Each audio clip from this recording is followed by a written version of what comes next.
I did it. I did it. I think I, it kind of looks okay. um, yeah, I so this was it took so long for me to do this, for me to create these plateaus. So if I made sure to reload the whole world, see how that's go, see if it actually looks okay, and the plateaus I think are a good size. They are a good size, and a good distance between each other, and I did it the way I wanted to do it, which shocked me. I did not think I'd be able to do this. Oh. So here, as if you've been following what I've been doing, I've been wanting to have cells so I can control very specifically the distance between all of the plateaus. I wanted to be able to have basically almost one plateau in a cell, and then I can determine the scale between all of them. And I did it by making a cube. Okay, this I don't know why I decided to do this, but I'm glad I did, because basically what happened too is that I made a curve here. It makes a curve which sets up a Y, right? It sets up that um, the Y density, which I think was always the problem I had, because I basically just wanted to have a 2D map, so a noise map like this. So this does happen too. I use this, but I have a 2D Y map along with I'm sorry, a 2D XZ noise map plus the Y here. And this is what happened. This is what really what I needed, because all this does is make a single cube. If you look down from the top down, it becomes like this. And this was my thing I was doing before, which I don't even need anymore because I'm having cubes. So don't save. So all from the, looking at top down, you just have a cube. There's nothing on the sides here, which is what I was trying to do before, right? If you remember when I was talking about it, I was like, I just wanted a shape, and I needed to extrude that downward, right, in the y-axis. So I would get this. If you're looking from the side now, I'd get this side to have this top extruded down to get this side view, and then I can create a height. And the cube would let me do that. All I had to do was override the y density, but I'd still get the curve, right? I'd still have this curve here. I think this is important. I can probably experiment. I don't really want to experiment right now. I just kind of want to keep going and do the details of the biome now. There's still a lot to do before I try to publish this on Saturday. But yeah, I think this is necessary to override the Y density, and then I can make a slider. So basically what happens on the cell as well. So you have your cell. Let's do it in a different color like yellow, right? You have your cell here, and everything is done from the top left corner, kind of like a monitor, okay? And so if I made a cube, it would be stuck way up here. And I don't want that. So I want it to be in the center of the thing. So if I have a bunch of cells, right, if I have like a cell here, and a cell here, and a cell here, and a cell here, then basically I can control like this plateau and this one, because they're all in the center of it, and I can measure the distance between these, right? That's what I was hoping for. And so I needed the slider, right? The slider would help me move it away from that edge. And I think all I needed to do was move it in the X direction. That's what I came up with, and it seemed to have worked. So I just moved it over, so that way it's more in the center of the cell, okay? And then after I do all this, so then I create the cell with all these cubes, and then all I do is sum it with this noise density, which is very similar to how you create a regular noise map, right? So, I mean, oops, if you create a regular a terrain biome. I don't want to call it regular anymore because that's not what we're doing here. We're like, these are getting pretty complicated. But in the very early days of like Minecraft, right, it would just be this kind of wavy noise map, and the noise would tell you the height of all the hills. Um, and so the curve mapper would determine the height of those, or the steepness, really, actually, yeah, the height and steepness of those hills. And that's what this does. So I have my curve mapper, which is a cube, and I place it over with this, what's it called? With the noise map. And so now the cube, I think this is how it works. The cube then becomes a um, a shape that I can manipulate, right? So if I take a noise map, right? So noise maps can be very, of course, they're going to be very noisy, right?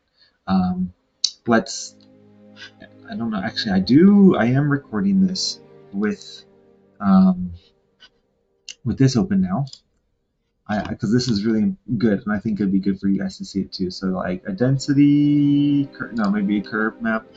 No, they don't have any good pictures of it. Density.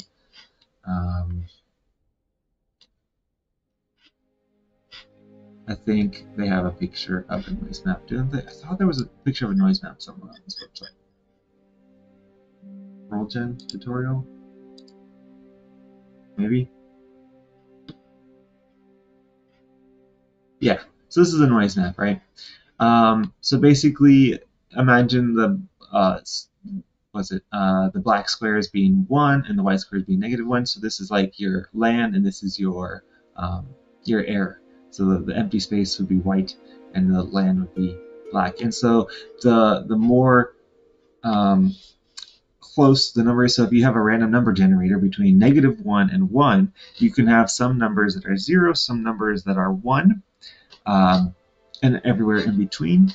The closer you are to that 1, depending on how you make your curve mapper, you can have it higher, or that can just mean the y-axis, right? So if you want to set your biome height to y equals 60, then 1 is 60, and then down at like 100 is 0, and so anything in between. All this noise map would determine the height of all those different places. However, you take this, imagine like zooming in on a very, very small, like just a tiny bit here, right? So here it's a very, very noisy. You would get so many hills and valleys. But if you zoom in a lot, you would get like this spot here, right? And I mean, if you zoom in, the more you zoom in, the less noisy it is. And the more you zoom in, the more you're going to get like this single gradient. And that's what I did here. I zoomed in at 400. And so basically I was hoping that I would get a single blob, like single one of these blobs per cell. Which is, actually no, let's look at it, which is kind of what I got, right? So I get a single blob per cell. And so here's another cell over here that has another blob. Now, what you're going to happen too, of course, since it's a noise map, there's always going to be a chance of like getting like, for example, this right here, if this is my noise map, and I get this little corner being some land, then you're going to end up with these little islands. Which I don't mind. I don't mind having these islands here. It actually kind of makes sense with if you have the idea of the biome inside, like how do animals travel from place to place? Well, maybe they have, I don't know, some land bridges here and there. Maybe it's easy for them to get down real fast, get down, travel across to this island and come back up, and then stay there for a little bit, rest, and then make another trip across to the other biome or the other plateau. So yeah, I'm okay with having those little small islands here and there and break up the monotony of big islands. And get some small ones here and there. But yeah, mostly you're gonna have these big ones. That's what I was hoping for, and it's what I kind of got. All right. And now I'm finally messing with the trees. So Hytale already has some jungle trees which look pretty good. They are tall, they are big, And if you place them really close to each other like this, you get lots of darkness, which I like. I'll probably have some bioluminescent mushrooms down to light this up on the bottom as well. Then I need to texture it with some rocks, some other things. We might change this a little bit. The terrain generator, I might make it a little bit bumpier, so it's not too bad. And then also I textured the side. So texturing the side is pretty fun. Go back here and go to the node. So basically, after I get my whole, I should probably measure this too. I have plateau shape. Here, let's after the sum, we're going to do the plateau. Plateau. I can never remember this. I don't know why plateau just doesn't stick. Plateau. Do we want to do shape? Do we want to do? Yeah, we'll do shape. Yeah, that's right, because this one right here is the surface detail. So I have the shape of it, and then actually the surface, how the surface looks, or how bumpy it is. So as you can see, there are, it's not completely flat. There is some variance in the height for the plateau, which is what I wanted. So that's what this does here. All of this is the surface detail. As you can see, it's just a very standard noise noise map with a curve. So the curve goes from 100 or 220. Oh, also this is the height of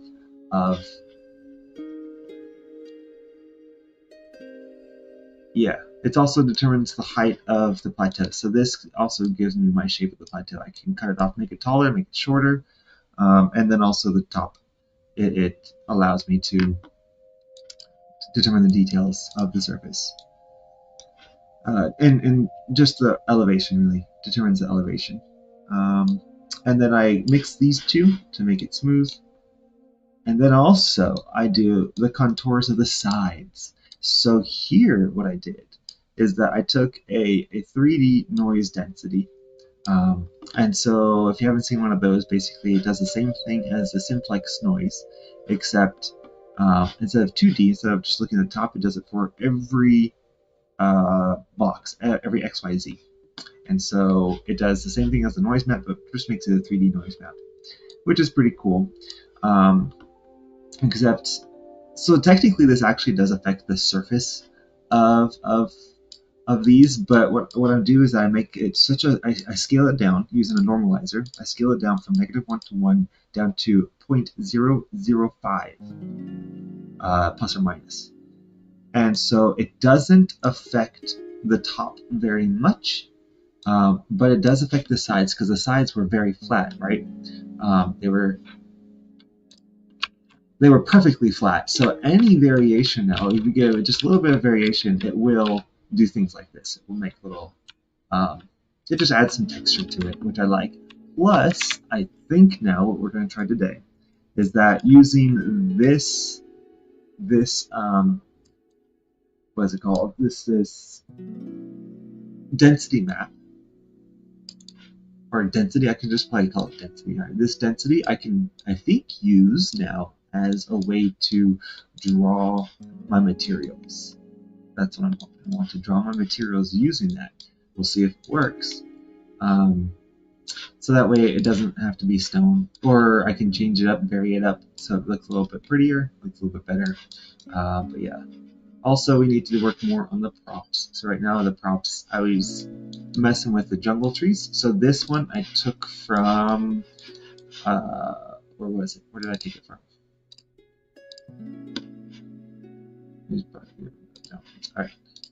I forget exactly where I took this large tree from. I think it was in the World Gen V2, and it was the plains biome. I'm pretty sure it was the plains in the World Gen V2.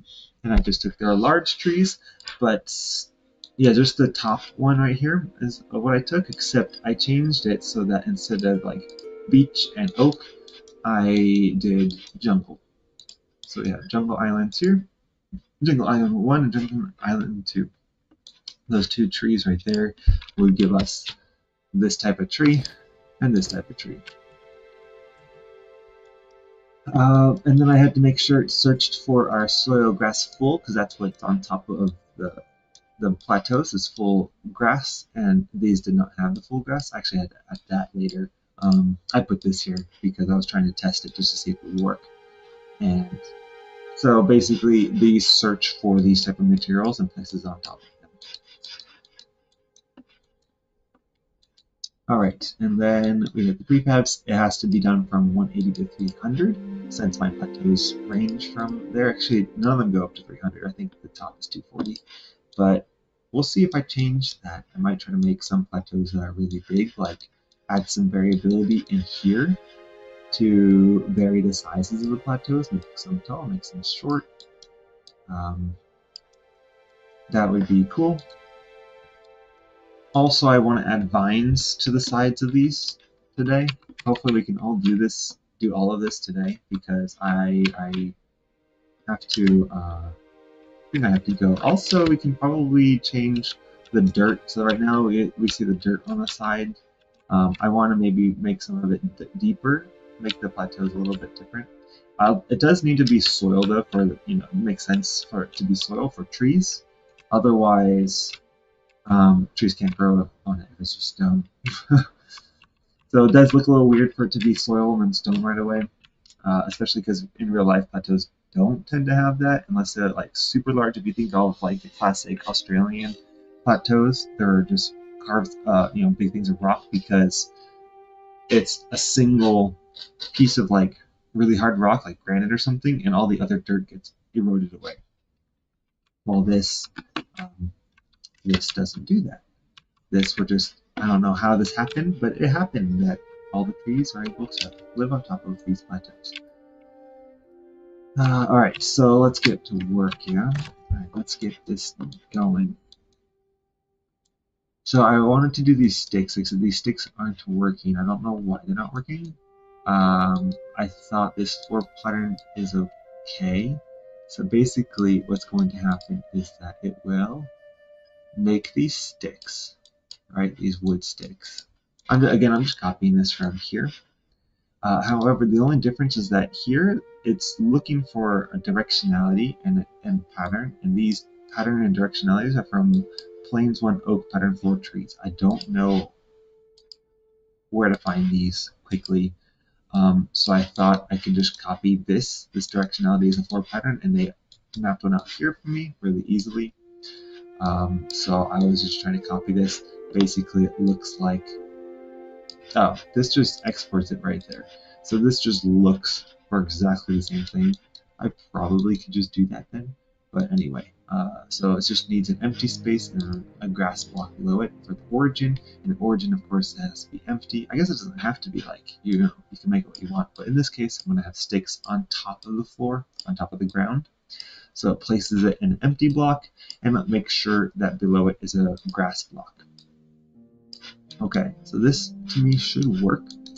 But basically we're doing a cluster prop. Now all of this is new to me. I've been working so long with terrain generation, I haven't done any prop stuff. And so this is all new, I'm learning it. But it looks like what it does is it creates a cluster. So it chooses a spot, makes a range of 10, so probably a radius of 10. Or maybe it's, I don't know, a radius of 5. But here's a range. And then it tells you the curvature, so how often it's going to be. It looks like it's maybe a 5% chance. That's what it looks like they're trying to do. Or no, not even, right? That's way low. So I don't know exactly how many sticks are supposed to be coming out of here. But yeah, that's distance curve. So it looks like they're making a ring around the tree. Oh, yeah, yeah. Wait. Distance curve. Okay, no, I think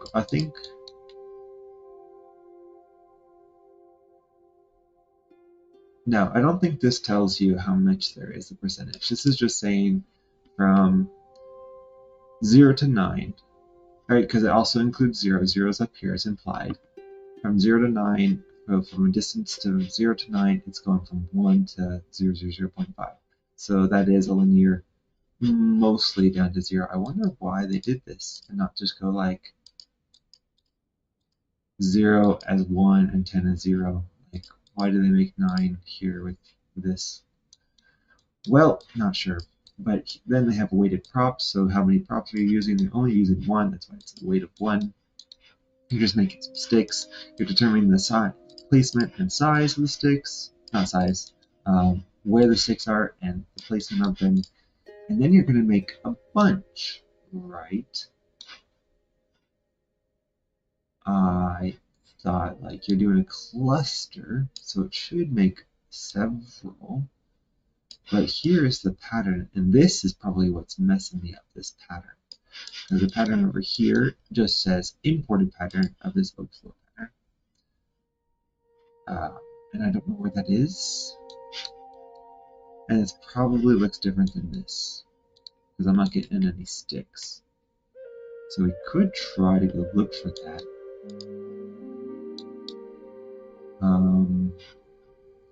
Yeah, I don't know.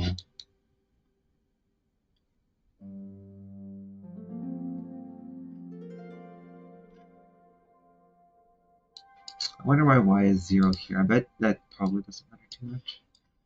Alright, well, we could like just look at other patterns. We did a floor pattern. We could do a surface pattern. I don't think, nope, definitely doesn't look like that. Surface gap, medium gap, like this is so interesting. I wonder what that is. Not field function pattern, imported pattern. Field function maybe? Maybe we can just do like, okay, maybe this is going to tell us where to place it. So we can do simplex noise, and we can do delimiters. We don't want it to happen too much, so we will do it only from 0.9 to 1. Like, I don't know as a percentage what that's going to happen. I think if you just have a standard noise scale 50, I don't know how to scale it's if this is how often this will happen. Let's just save and see what happens. Oops, that's not that. Will we get any sticks at all?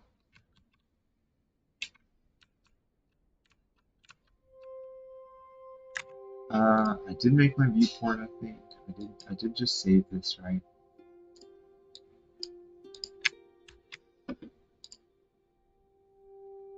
Yep, it should be reloading. I already made my viewport, right? Yep, viewport for a specific region, so it's just not loading. Maybe it's still wrong.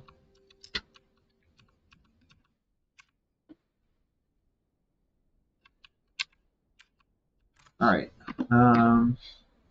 We still are doing it from 180 to 300, so that should be working.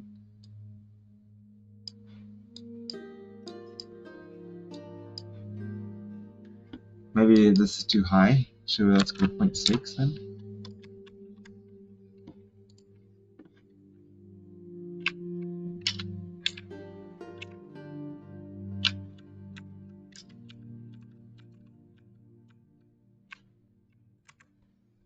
Yeah, I don't know.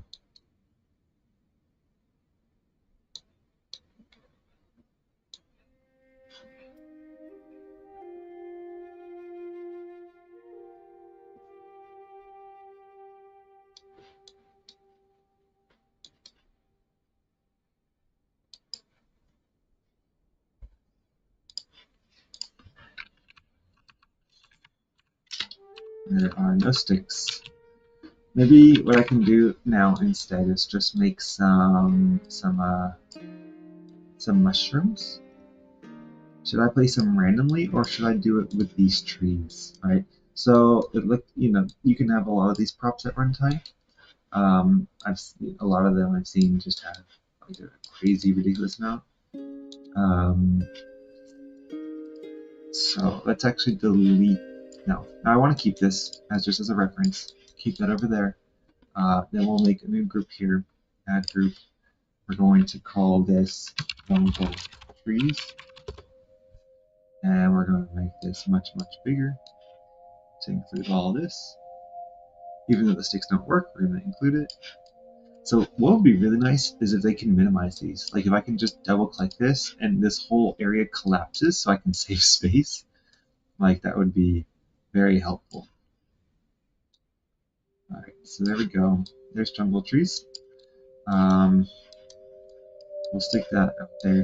We'll stick jungle trees over here so that way we can have to work with some space close by. And then we're going to do another prop. Runtime, right?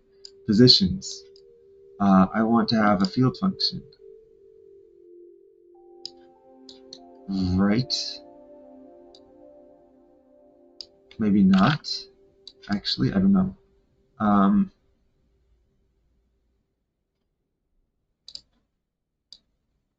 Because the mesh 2D, so I want to make sure that it stays on the plateau. I mean, it will definitely be guaranteed to be on the plateau because I'm going to require that the mushrooms be on the grass, the full grass. So if it's on full grass, then it can't go on the sand, which will be built down below. So yeah, we'll just have this one. Let's do this. We'll do mesh point generator. Then we'll try this for now. The Y, I don't know if the Y matters because we're going to let's see. I'll do this. This is a constant assignment. Yes. We're only going to have a single prop as well. We're only going to be doing the mushrooms. We'll do some blue ones. Or should we do several types?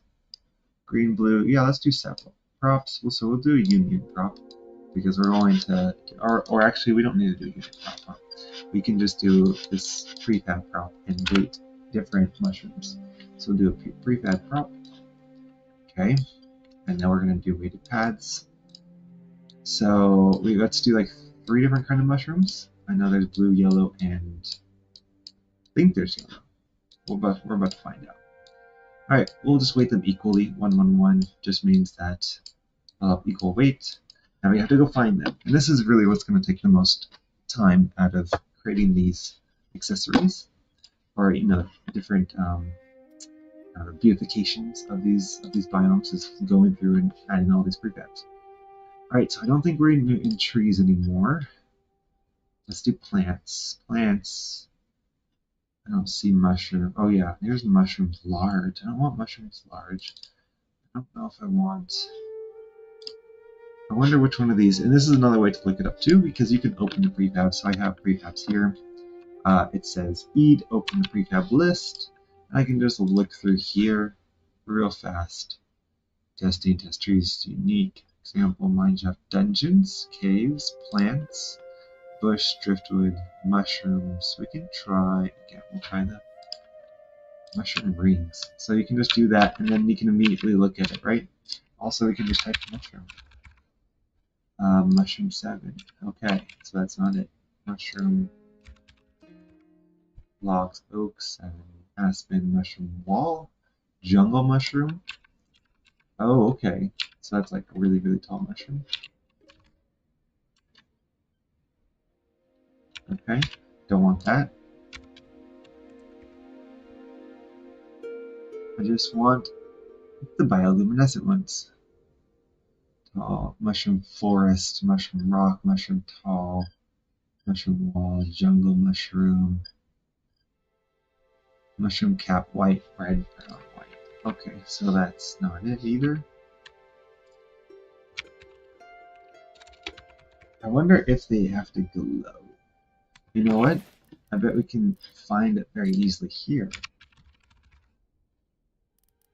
Yeah, here we go. Green flat cap, blue glowing mushroom.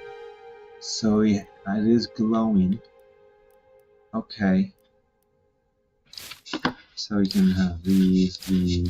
So what we can do is kind of place it ourselves, see what we like and what looks good.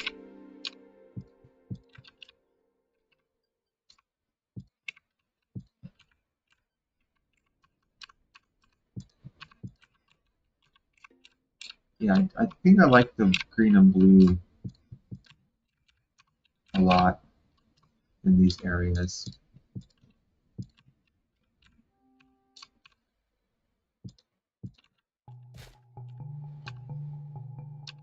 Whoa, what just happened? The whole tree broke on these prefabs. Some of these are very finicky, and I bet this is why that aren't using these jungle trees too much. The prefab sometimes just... Oh! Crash the game too.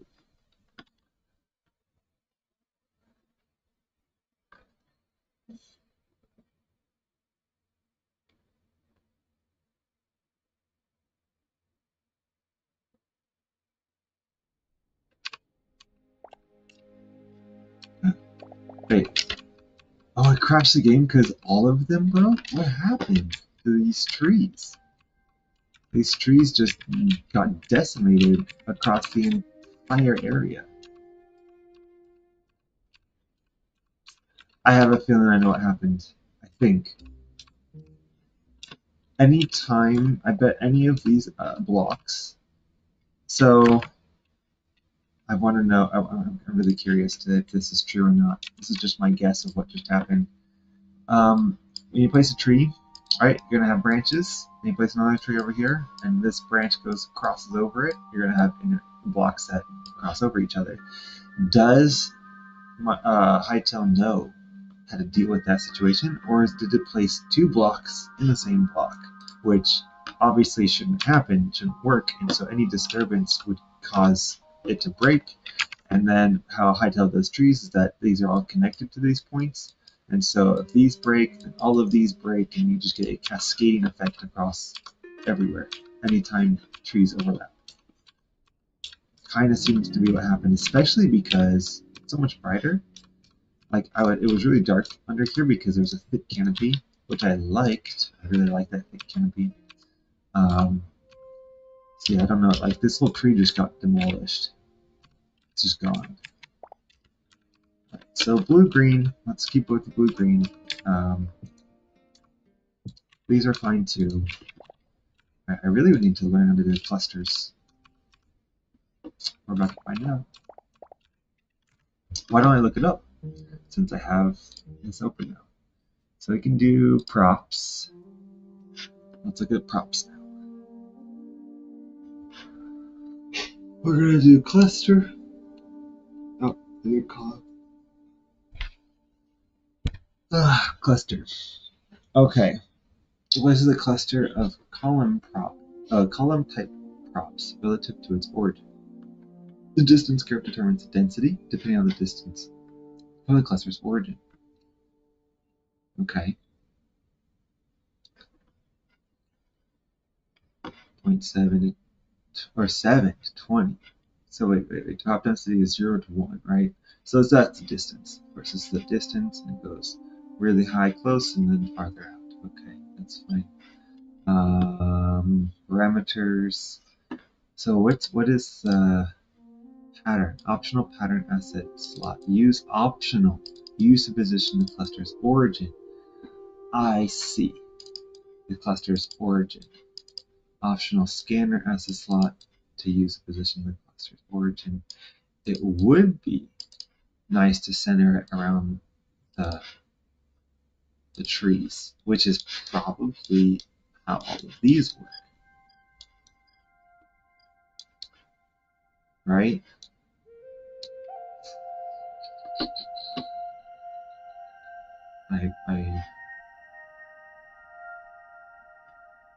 Pattern.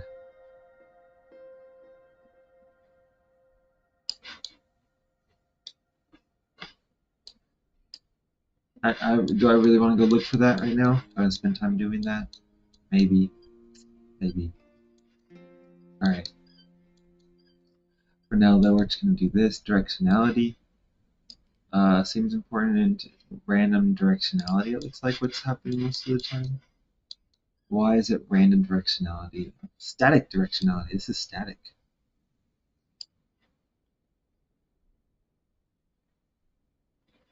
I think I want random. I think what that's going to do is that right now, see how I think these are being placed randomly.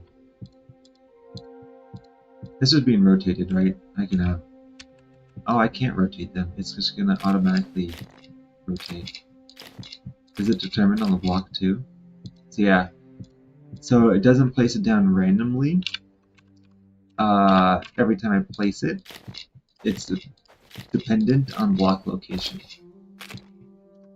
I think this kind of is how Hytale is so fast, because it's able to just create a function rather than trying to roll random numbers. It just makes, here's a function.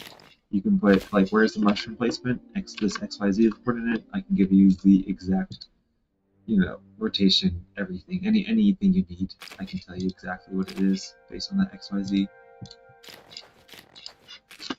Anyway, alright,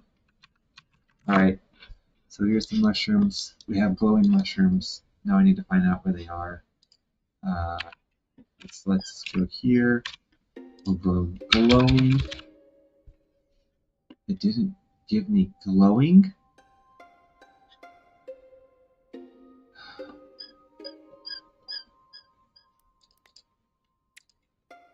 Why is this not here? Server? No. Assets. Hytale assets. Glowing. Give me glowing. Oh, where's glowing mushrooms?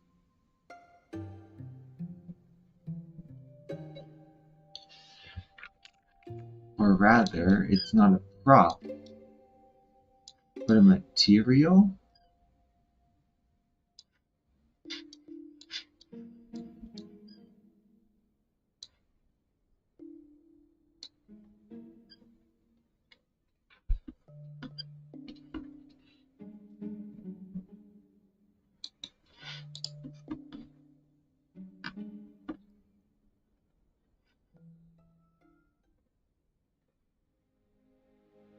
Is that what's happening? This is a prefab. Okay, so these aren't prefabs. Got it. These are not prefabs. These are props. Or these are,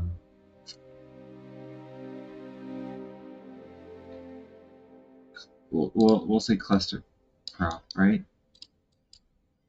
Wait, column prop.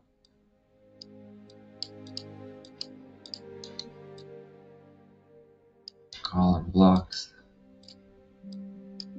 Material. Okay. Wait, so yeah, I'm gonna need one for each of these weighted props. Okay.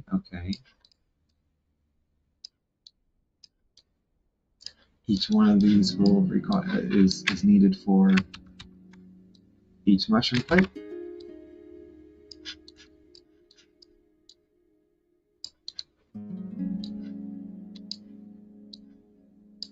Distance curve.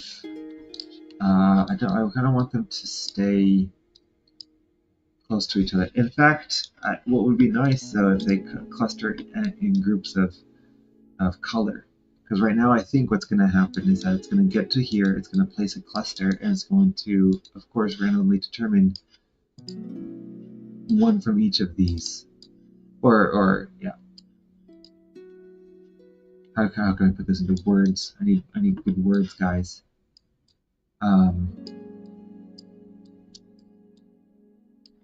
It's going to roll the dice between these every single time it places a prop, which is not what I want. I want to be like, roll a die and then place a bunch of these. So how do I do that? Constant assignment. Alright, this is what it is right here.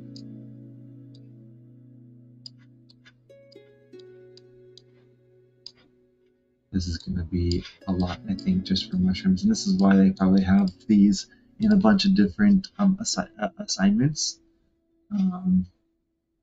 These assignments right here, because it just makes it a lot nicer looking. Now it's going to be really quite large and messy for this. Alright, that's okay. That's okay though. We'll have 1, 2, and 3 for blue, green, and red. Okay, they're all going to be weighted 1. That's fun. Now this one will be here. Assignments will be a constant assignment.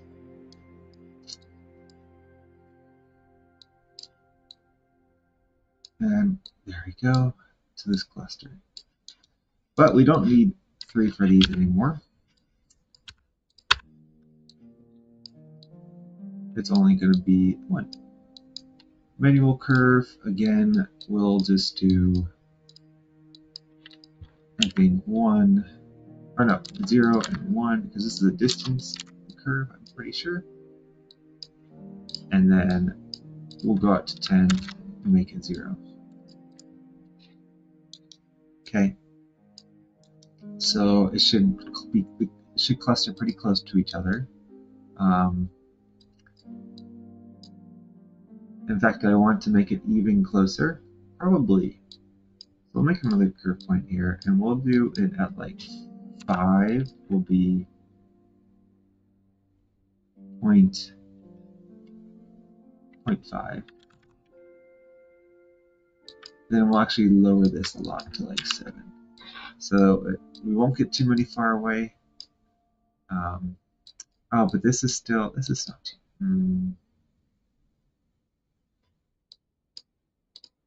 I want them closely tight groups.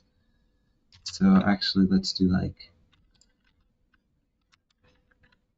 3 to 0.5.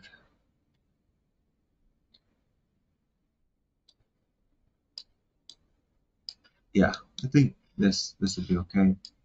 All right, and then we have our material that we want to do.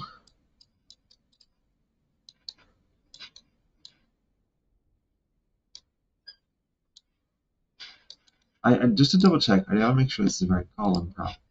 Generates a prop that is completely contained within a column.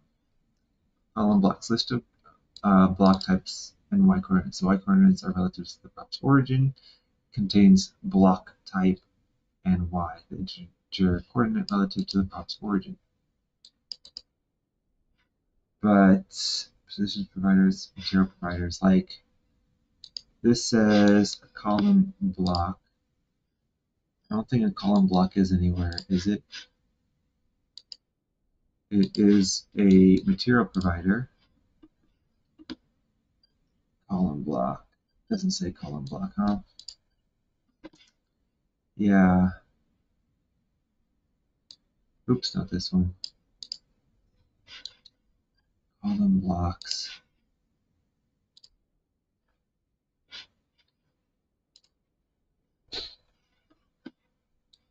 Generates a prompt that's completely contained within a column. I want to say this is right. We're gonna say it's okay. That this is gonna work. It's gonna make I need to make solid now though. We're gonna do random directionality, sure. Solid is going to be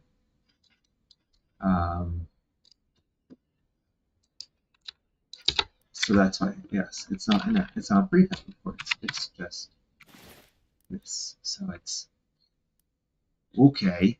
Plant crop mushroom glowing blue. Plant crop mushroom glowing blue.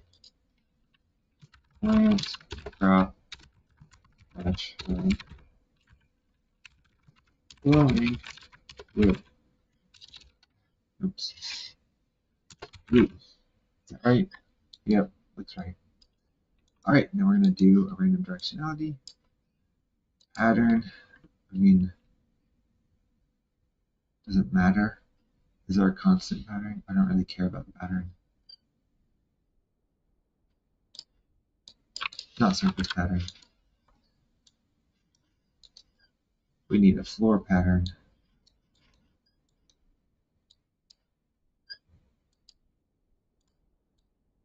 The origin.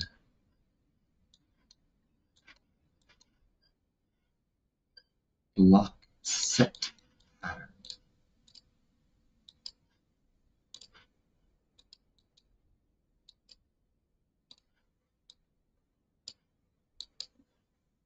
Oops, why did it do that?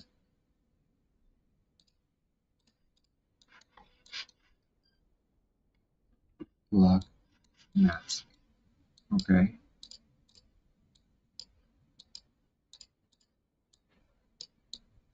Materials. So I need it to be placed in a empty solid. And then the other solid needs to be soil grassful. Oops. And yes, it is tiny. If you have a hard time seeing it, I have a hard time seeing it. There we go. Solar grass full, empty. It's. I wish they had bigger text for larger monitors, but it's okay. Scanner. Oops. See, this is raw JSON. I don't want raw JSON code. I don't know why. We're gonna do a column linear scanner because that's what the other ones do. That's what these journal trees use, which is we're gonna go from 180 to 300 as well. Oops. Okay. Block mask. Do I need block masks? I'm gonna say no. Okay. And it says these are. Do I need to copy and paste the scanner for this one too? Maybe. Okay. Let's just see if this even works.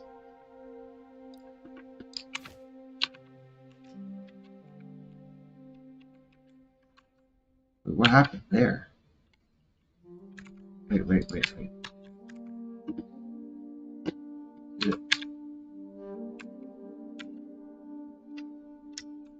Is it trying to make it? I think it's normally over here, right? No. Those are the ones I placed. But it should also be deleting them, since I did reload it. All the chunks should be being reloaded too.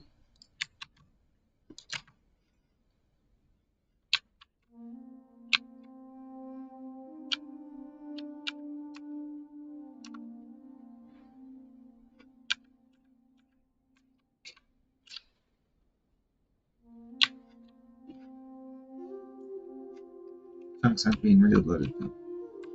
How come?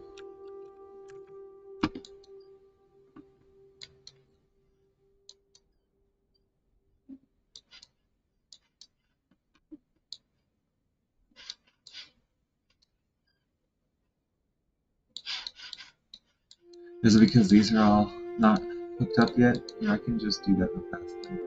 Because I think if this is correct, then I can just copy paste this here.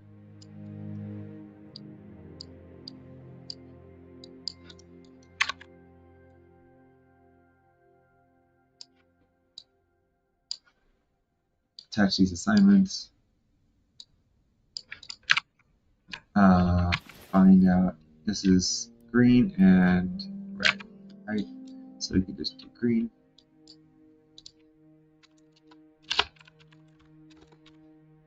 And red. All right.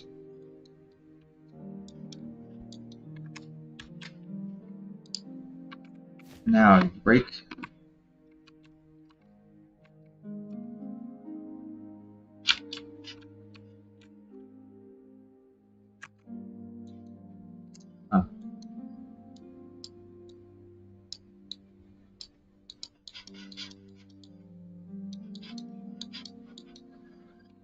Let's just change something up here just to see if it actually triggers. We're just going to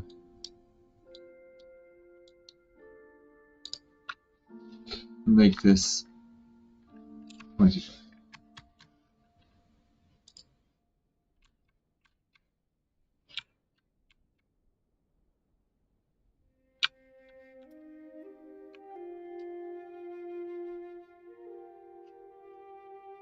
Oh wait! Oh my gosh! Of course, I got kicked out of this. Oh man!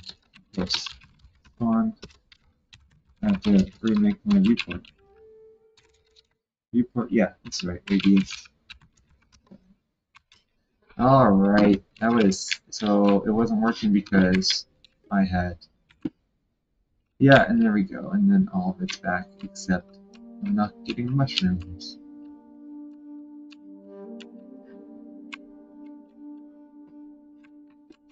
So it didn't work, and that's expected. It doesn't seem like anything really wants to work on the first try. You have to really Try again. Alright, so doing constant assignments, right?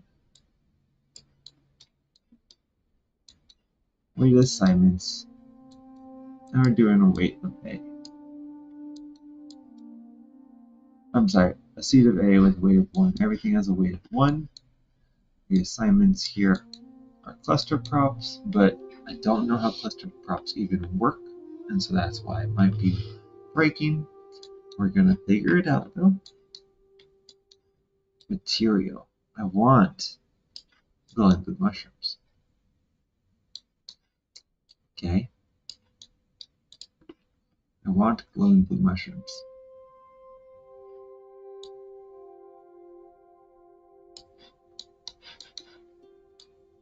That's what I want you to place for me. That's what it's doing, right? Let's go back to column props then. Generates a prop. Column blocks. List of block types and y coordinates of block types. Yes, this is a block. This is, yes, okay. This is a block. So this is indeed what I'm making, and we're going to make a column of them. Directionality. Don't really care about directionality, but just make sure it's placed into an empty block with grass below it. You're going to do this from 180 to 300.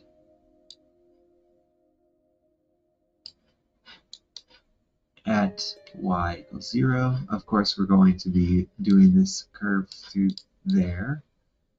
This in 0 to 7 for the distance curve, which is similar to here. I don't have any block mask either. Their directionality is also, this is a static directionality though. Does that matter?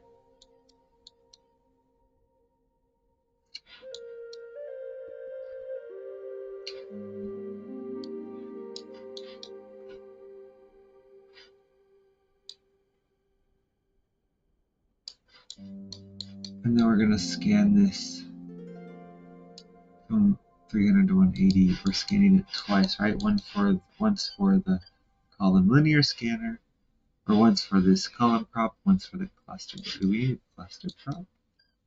Yeah, of course. That's instead of clusters first. Yeah, let's just see if this even works as a column prop first. Wait, it's oh no. Okay. It's being put into here though. Is that always how it is? Column prop? Yeah, it's put in the bottom one. I wonder if that matters. I mean, if it's defaulted to that, that's probably the one it wants, but let's see if this even works. Oh, it doesn't work like that. So I have to go to the top one for a constant assignment. I don't know if I understand that. Okay. Well, here we go. Let's see if this works.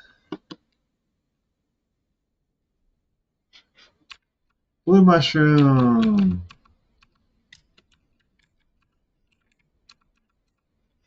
One of them popped up. Another blue mushroom. Alright. So, we got a few blue mushrooms. They're coming along.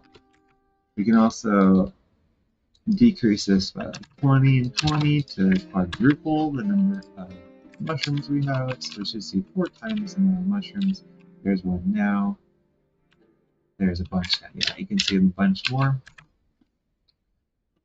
So that works. So this column prop works. It's the other things that aren't. This must be there. Okay. What's wrong with it? So that means this thing is fine. This I think is fine. This range must not be fine. Or this column linear scanner doesn't work. Even though this column linear scanner works, obviously it put it there. Like, it was able. So it says it's optional for the cluster prop, right? This is a cluster prop. Cluster prop says an optional pattern. Is it optional though? Because in fact, let's go. Oh, wait, that's the seed. So they have a seed and a range, seed, range. I'm just making sure this is like up to date. Maybe they changed it. Weight. This is the weight here for the weighted prop. Yeah, I don't know.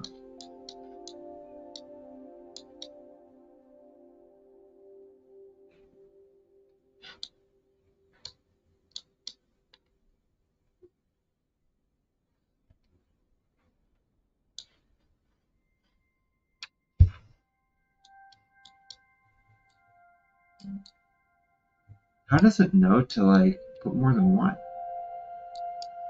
Or does it? Because right now it says I'm capping the results at one each for each of these scanners. Does that matter?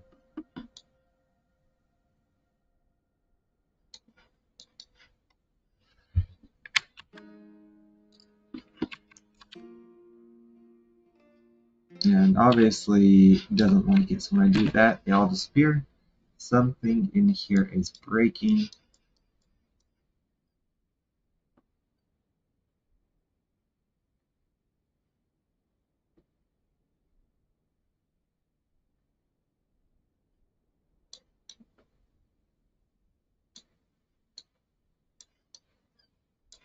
That's what I did, which is broken. Like a pattern here. Look at this. This linear scanner is different from this one. Okay, so I have made a mistake. Scanner. Okay, so this column prop scanner is going to get one from here. Like it's going from an origin. So this does create like an origin point, I guess you can say, around wherever it's placing this cluster. And it's going to go from -5 to -5. It's going to look above and below it to place some sticks. Stack direction 0. So if I change mine from -5 or 5 to -5 or something, I wonder if it will mess it up. 5 to -5. Then what I mean by that is that I'm going to again delete this one and delete this one and just see if it's okay with a 5 -5. Do they come back? No, they don't come back. So this cluster prop, it bases these y's off of this cluster prop, okay? And this cluster prop is probably giving them this 180 to 300. But that, I mean, I do have a base, and we'll see. Maybe we could change the ranges on this and just see what happens, yeah? So let's do it from 0 to 300. See what happens.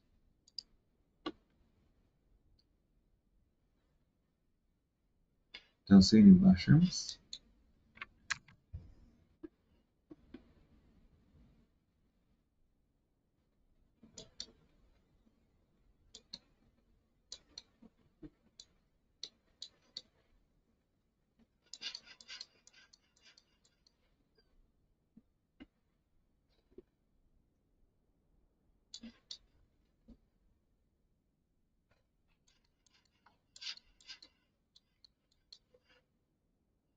Maybe I need to look at the patterns. I wonder if we can find a pattern, an area for patterns. Props.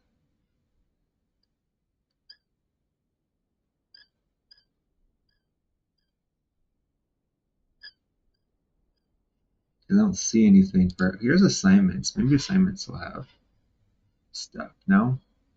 No.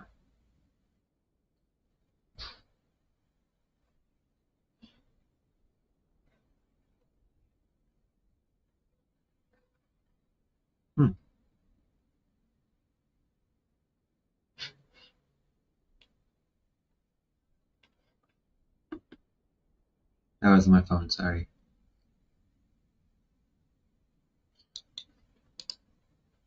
Pick switch prop to assign randomly based on weighted seed. I mean, these are things that we're doing here. These are the weighted, these assignments, right? I don't think I need to do anything on assignments. Material providers, maybe it's the material providers that we need help on. The scanners, I don't think we need to worry about the scanners. I think this is the one I'm using and this makes sense.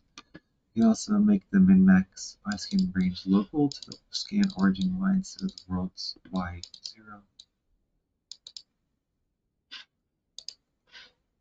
Relative to position.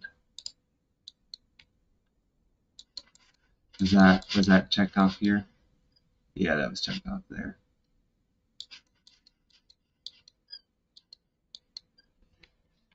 Does that help it?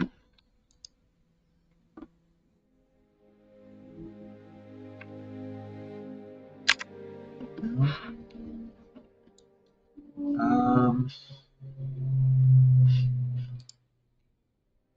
Maybe we do need a pattern. Maybe we need this pattern. We're just gonna say empty floor pattern, right? Empty floor. And we're just gonna go here, import a pattern, empty floor. Save. Oh my. That's all it needed. It was just a pattern. It needed a pattern. It is not optional. It doesn't seem like it's optional, that's for sure. Alright, well there you go. There's a bunch of mushrooms. Are the mushrooms on the ground too? No, because it's looking for the soil. We're looking for the grass. That is a lot of mushrooms. I don't think we want that many. So how? So if I reduce this down to like, I think I understand. So yeah, this is definitely the chance. So it's definitely saying like 100% chance at every single one of these points, huh? All right, so we'll go down to like 10% chance to 5% chance. So 0. All right, how about that?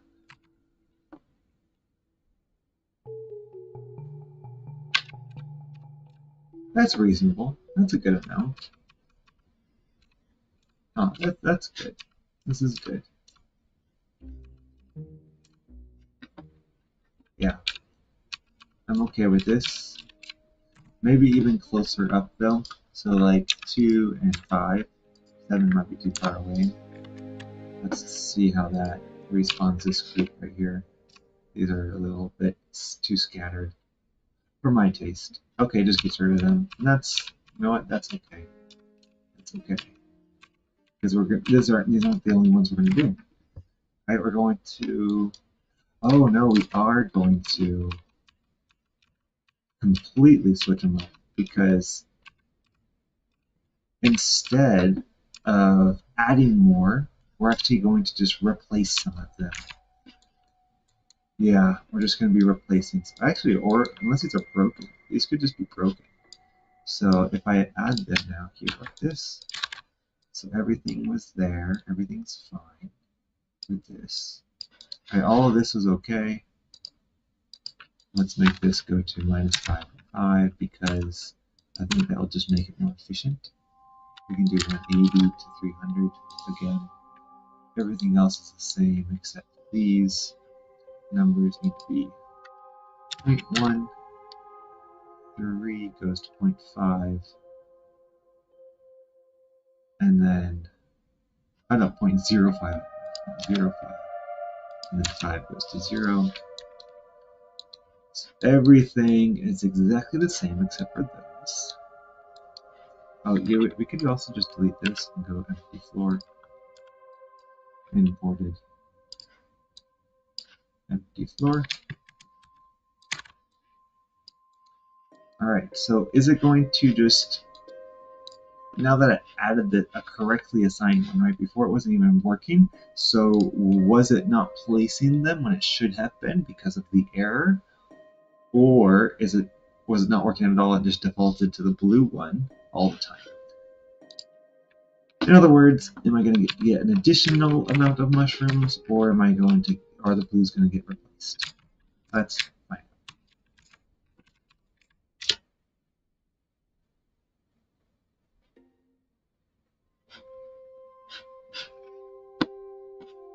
Nothing changed. Is this broken? This shouldn't be broken, right? Glowing green, empty floor, random directionality is the empty floor pattern.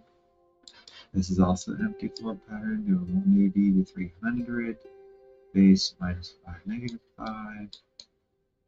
0,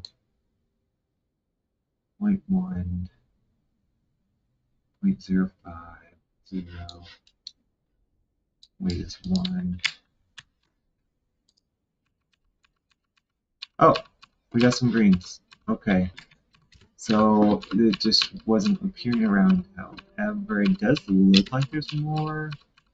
I don't know. It's hard to tell actually. So you know what? We could just add the red ones in, and then if I feel like there's not enough, or yeah, there's just well, so it was broken again. Oh,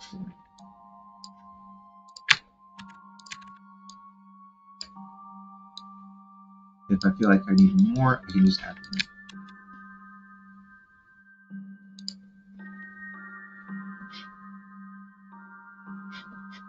Oh, yeah, no, they definitely added them. This one just popped up next to me. I forgot about how much they were. So let's actually just copy these, delete these, and paste them here. And go 1, 2, 3. All right.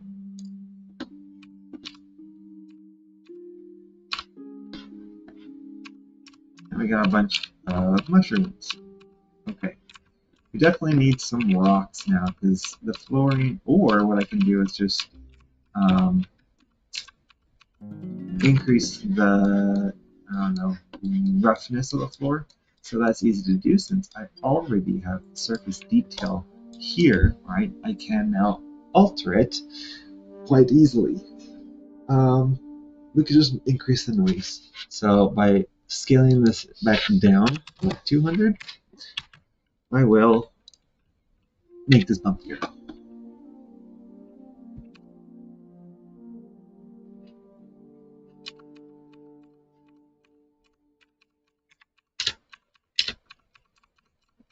Do I want it even bumpier?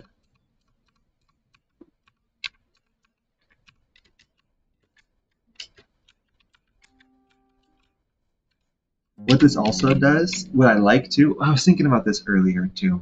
I don't know if, yeah, I think this was before that I started the stream even, is that I do want more tree height variations.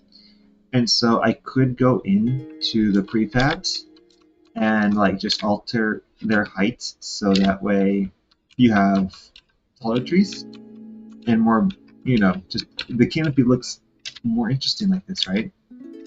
When they're different heights. And I was thinking, well, what if I just stick some up really high on the land? Alter the land rather than altering the trees themselves. And you can get this very textured canopy, which I like a lot. So that's what I'm going to do. I'm actually just going to increase the noise again on this to really get some more texture here.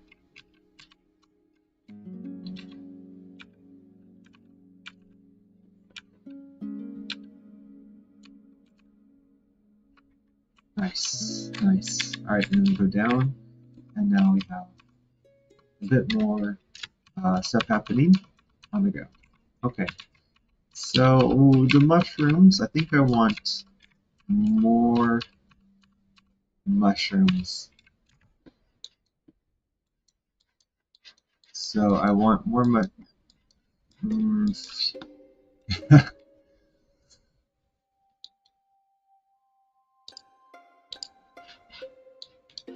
It's hard to tell. Do I want? I think 4 or something in a cluster is okay, like 2 mushrooms, or do I want even less?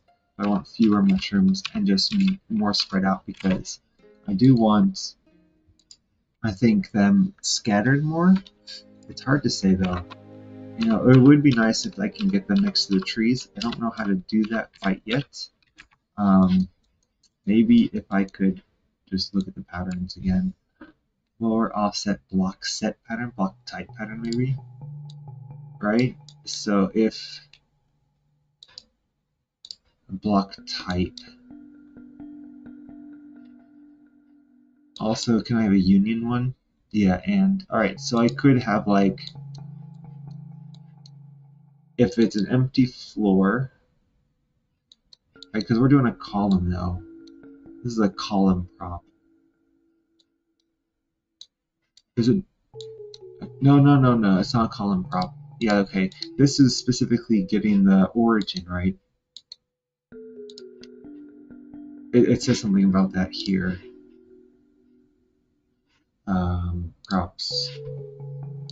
Column props. Or no, cluster props. Cluster. And it said the scanner, optional scanner slot used to position the cluster's origin.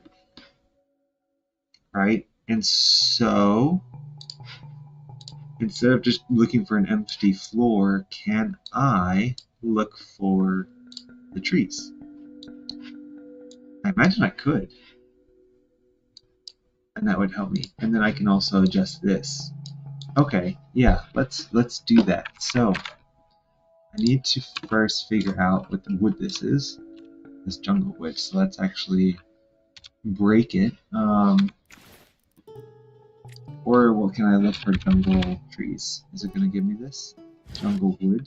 I think this is the correct one. I'm not sure though.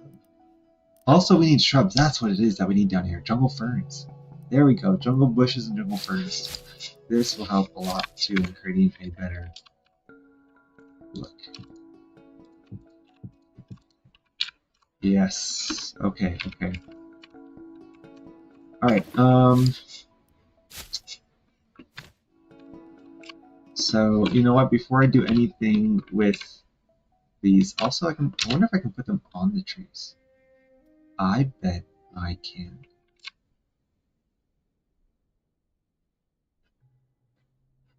I mean, it has to be. You have to be able to do that. Alright. Anyway, so we're doing column props. We're doing that. We're gonna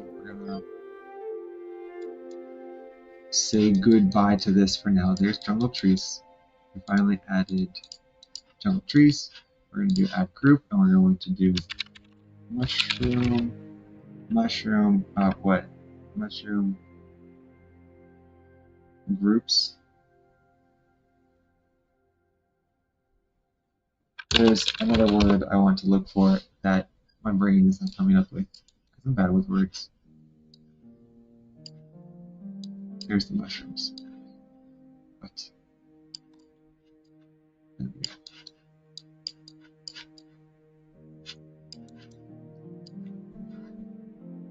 Okay. Or I can just do this, right? Yeah, that's just fine. Mushroom groups, well, let's work with ferns. Oh, but this matters though too. So when is this getting called? This is 0, and this is 1. So I need to make sure that I want my trees placed, and then I probably want the ferns placed, and then the mushrooms around them. I think that would make the most sense. So after this is all done, I need to make sure that ferns have the 1 here. But anyway, let's get going on this too. Should we just kind of copy paste this for now? Honestly, I feel like I should.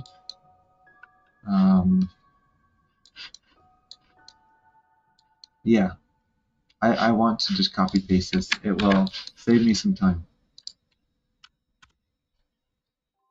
All I need to do is just alter the numbers. Or no, here, paste this. But instead of being mushroom groups,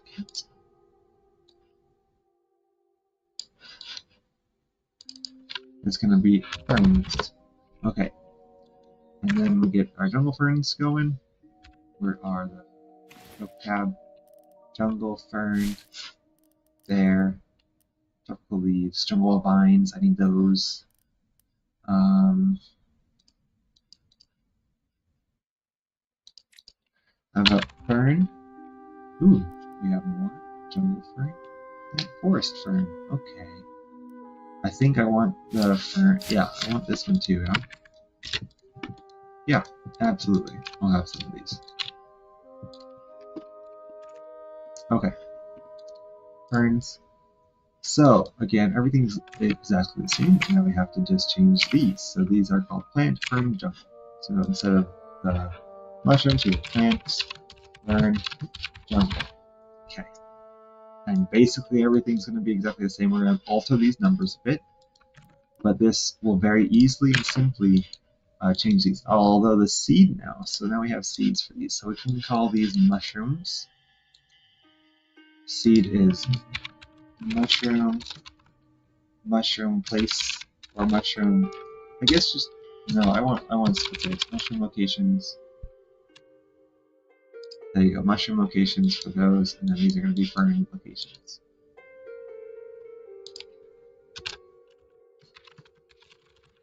All right. Cool. Then, so we have jungle fern, and then we're going to do jungle fern, or jungle bush, plant bush jungle, plant bush and jungle, and then we're going to do plant fern. Okay. Now, I do want these to appear more often than the regular ferns.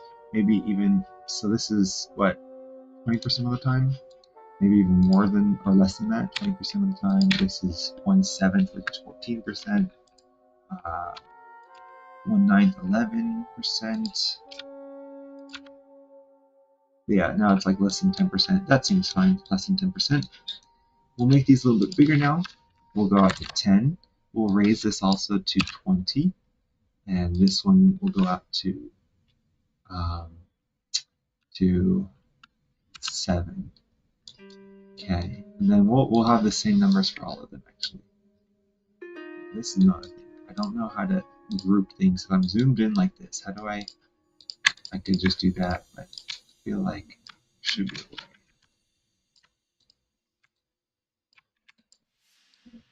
Yeah, it's kind of annoying that I can't click and drag inside of here.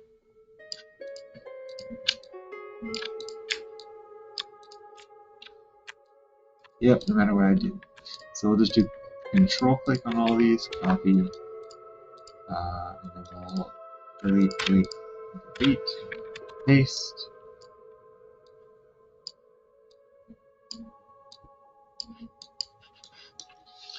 Delete, paste.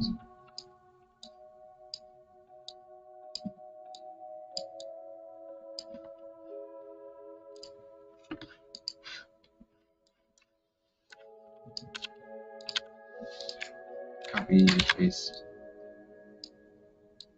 Alright, so now everything should be basically the same, except we're going to get a bunch of ferns now, which will helpfully make this look a lot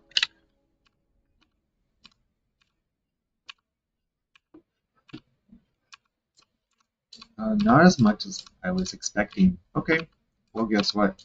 We can just make them bigger or more frequent. So yeah, this is at 20. We'll just quadruple the number of ferns. That sound good?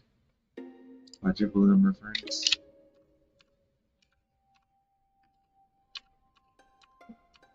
Yeah, that's good.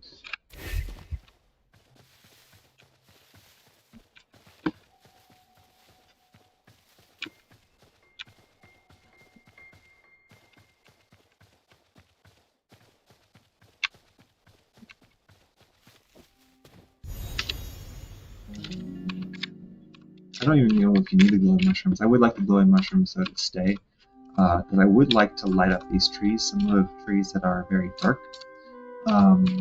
Actually, it is very reminiscent of a rainforest, though. The canopies can be so thick that you can't even tell it's really day when it's day. So this is pretty cool. I like this a lot. And then you have this like little small safe spot. It feels safe with the glowing mushrooms. I like that. So do we need more, or is this okay?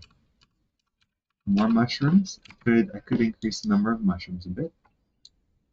Again, I want fern placement first before mushrooms. So let's reverse these now.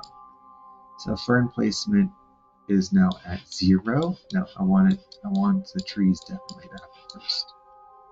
Trees are now at 0. Ferns are at 1. Mushrooms are at 2. Okay. Because I think this does matter a lot, since these places are looking for empty floors, right? And if the place is just filled with ferns, you're not going to get a lot of mushrooms. And I think that's what I would prefer.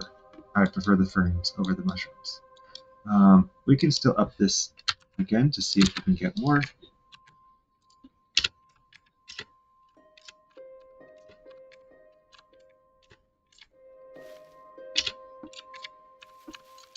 Really hard to get a good spot to kind of go through here, especially since I made the surface so bumpy. It's hard to get a good elevation just to kind of scan my way through here. This is good. This is good. All right.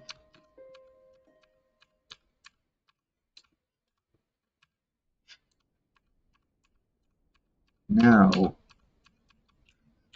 I could try to introduce some NPCs in here.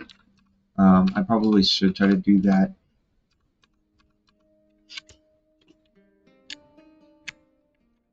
before I submit this, or upload it to Reddit.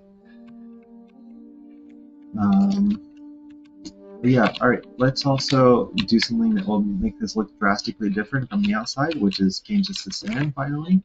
So let's just leave these here for now. I think we're okay with this. I'm pretty confident in these.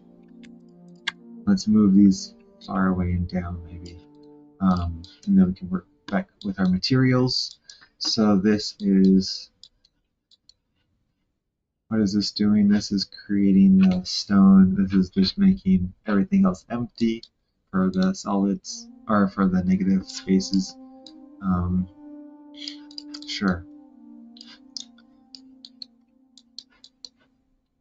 So here I have surface detail.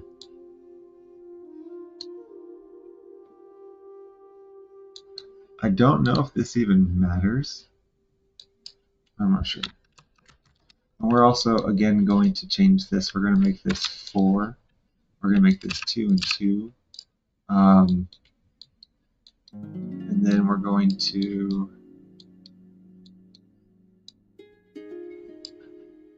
delimiter's field function. I think I want a space and depth field function too. Space and depth. Space and depth. Constants. Let me do simple horizon. Imported conditions. Depth in the floor. I feel like you can do this. Where's the material providers to make this? There's just a picture of it too, right here, right here. Space and depth. Oh no. Conditioning greater than conditioning layers.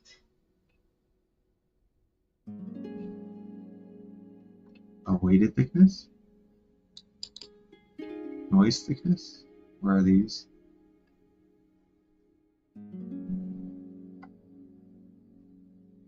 Layer? In the depth and space material provider type, layers.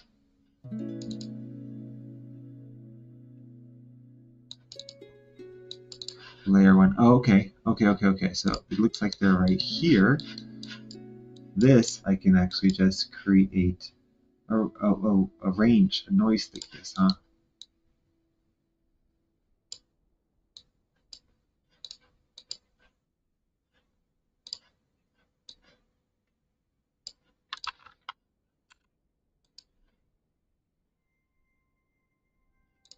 Okay.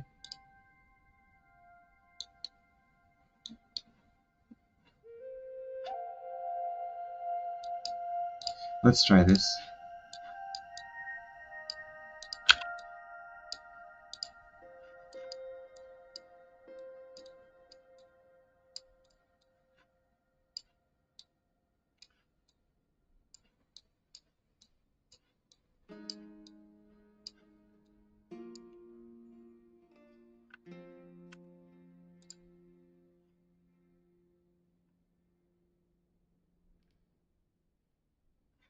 Wait, let me double check how this works. So, example 3, mud of thickness 1 to 5 defined by 2d complex noise function layer 2, dirt of thickness ranges from 2 to 3. How do I know the thickness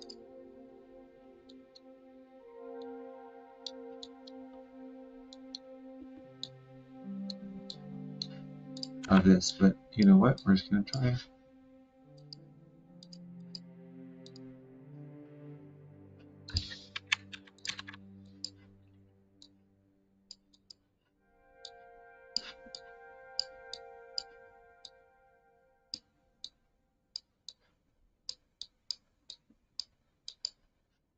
I don't even know if this is going to matter. Well, it kind of will. Let's see if it's actually does. Oh my goodness, it just broke it all. Alright. So that doesn't work.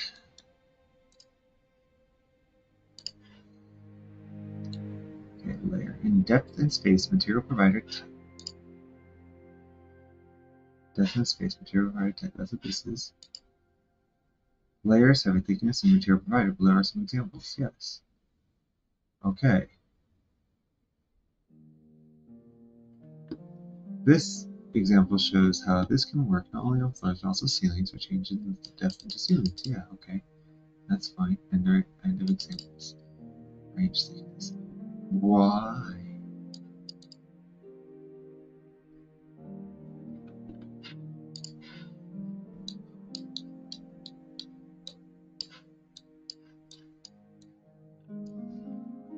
Um,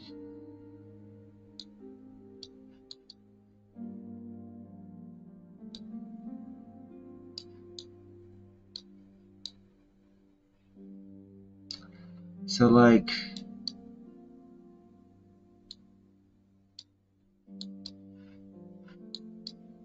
how am I supposed to use this? Noise, like thickness layer. I want variation, right? I want like,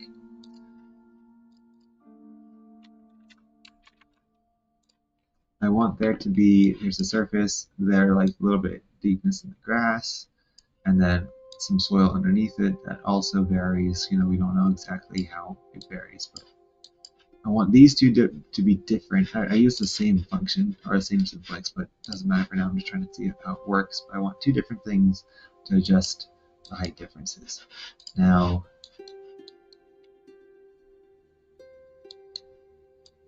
delimiter, I mean, does that matter though right now? We're providing a horizontal material provider. We're doing a field function material provider.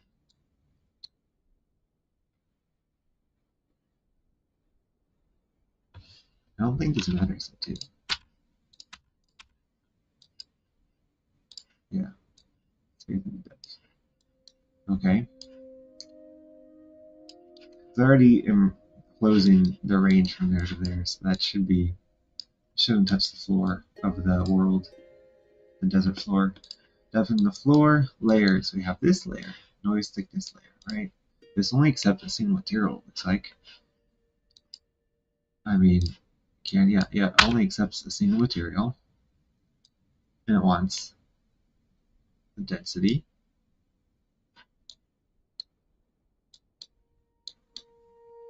And then we're going to do it for here.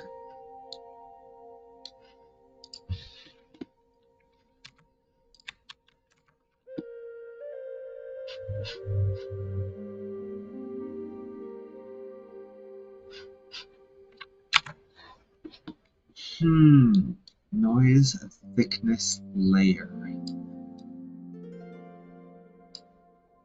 So it's going to layer it. Let's see, let's do it 5.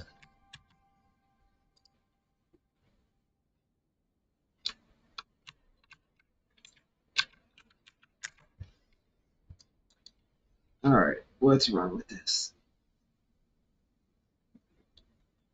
Do I need a curve mapper for it too? Maybe I need a curve. Yeah, maybe I do. Nice thickness layer. So maybe what I need to do is actually create a curve mapper, right? And what it's going to do is it's going to say like, hey,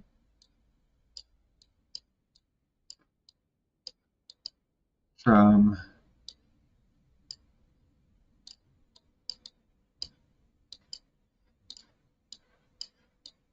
-1,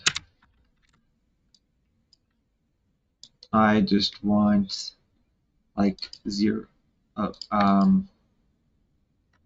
want 1. I want it to be at least 1 thick. Right? That's what I'm assuming. I'm assuming that this is going to give me the number of layers, right? So this is giving me the depth. So at -1, I want it to be 1, and then at 1, I want it to be a little bit more like 2, right? Okay, hopefully this will be okay. And then here, right, I want this to be at least like 3, right? So now at max expected depth is 5, we're going down 5 roughly, and we're going to have variation between all of them. And again, I'm going to have this be a different seed. Let's see if this one works now. Okay, it liked that one much, much better. Although I'm not getting a whole lot of variation here. There's some 2 finally. So yeah, it doesn't seem to be working too much. I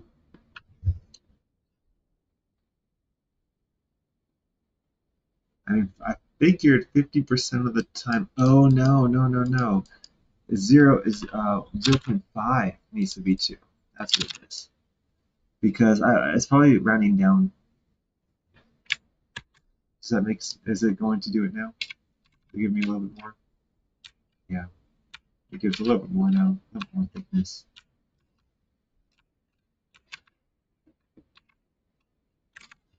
Um.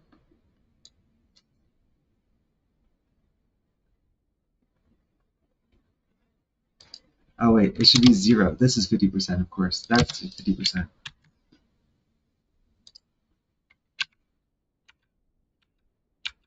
Yeah, yeah, yeah. Okay. We're getting some some of the extra depth of the grass block. Yeah. All right. Cool.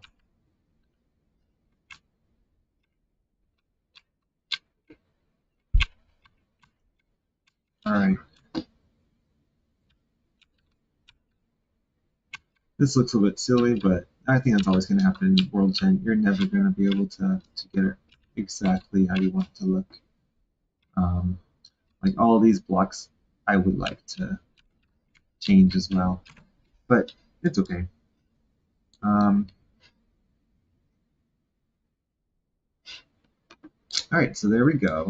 There's this now. That's cool to have that. I wonder if this is really expensive, what I'm doing. I just want to make sure it runs smoothly as well. All right, let's work on the desert floor now. So we have these depths here. Let's work on some depths down here. This is going to turn everything to stone. After anything that doesn't get assigned is turned to stone. I'm fine with that. We're going to go here for this. We'll do another horizontal one, yeah? Simple horizontal. So this will be jungle floor. Add group. Jungle floor.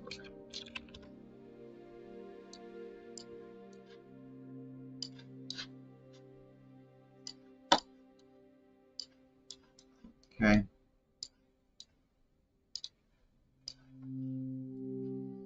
Um,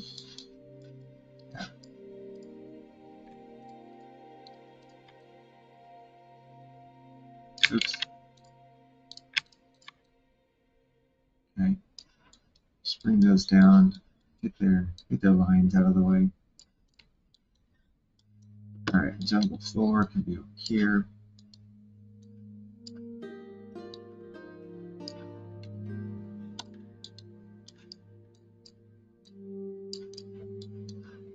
Oops. It just crashed. It just crashed. Okay. And I wonder why it looks like that. Interesting. So we'll do B, and then we're gonna do prefab. Nope. Node editor.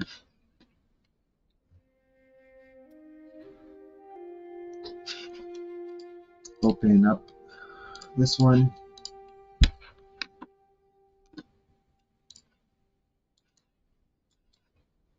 I haven't moved these yet.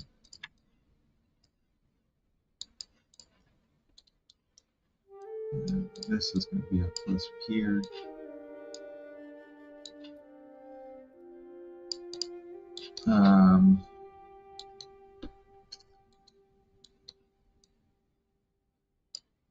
We're going to move this like this down, this back here, this down, this back, and then I can group these with jungle floor.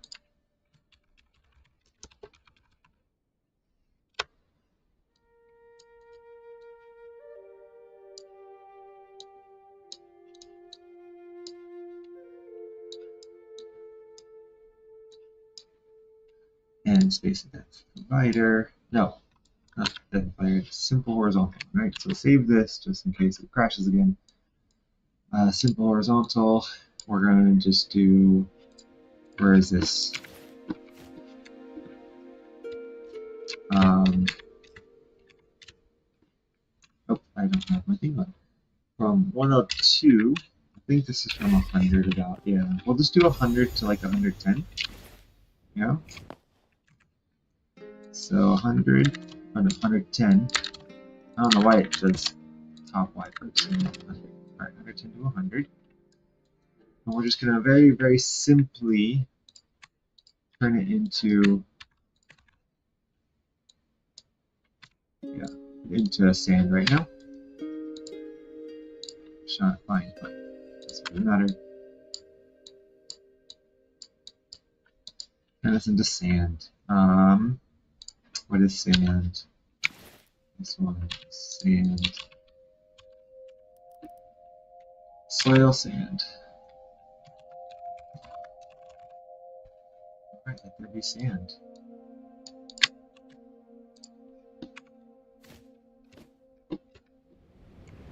Oop, yep, alright, this is the first thing I gotta do. I gotta make sure I only put it on the flooring. So this is not just a material provider here, it's also a field function where the field function is this desert floor.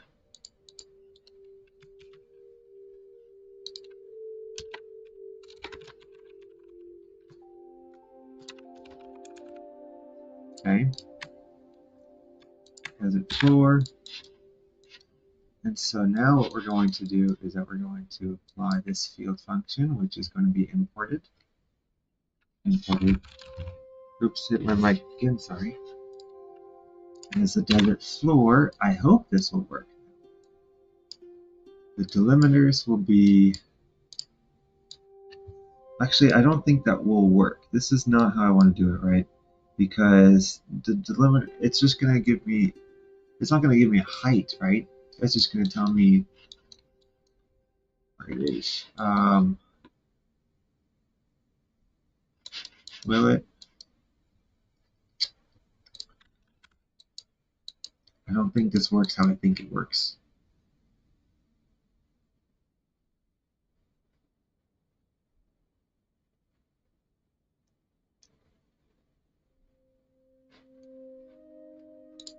We can try it anyway, see what happens. And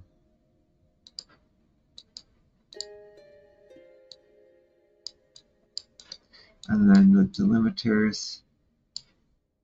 I mean, I really would like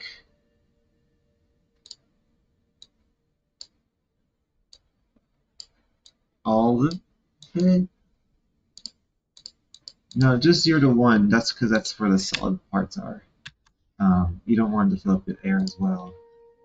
But this, it does get rid of it. Oh, nice. Oh, wow. So it does work like that. I wonder how and why. Oh, but interesting. See how this is sand right here? Why is this part sand? Is there sand in all of this right here? It is.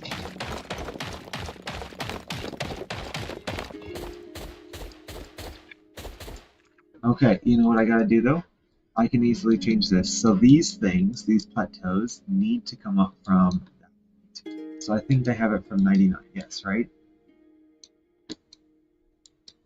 Yeah, from 99 to 100. I don't want that.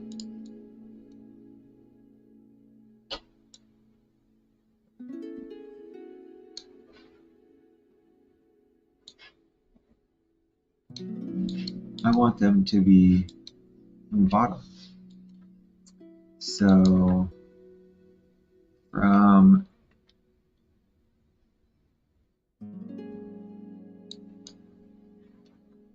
0, I want it from 0, I want it to be solid. Right? All the way up to 220 and then 240 -1. Let's see if this works.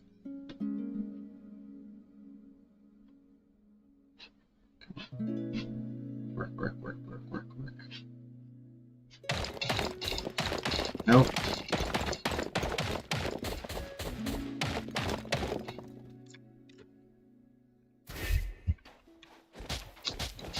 Oops. And that's because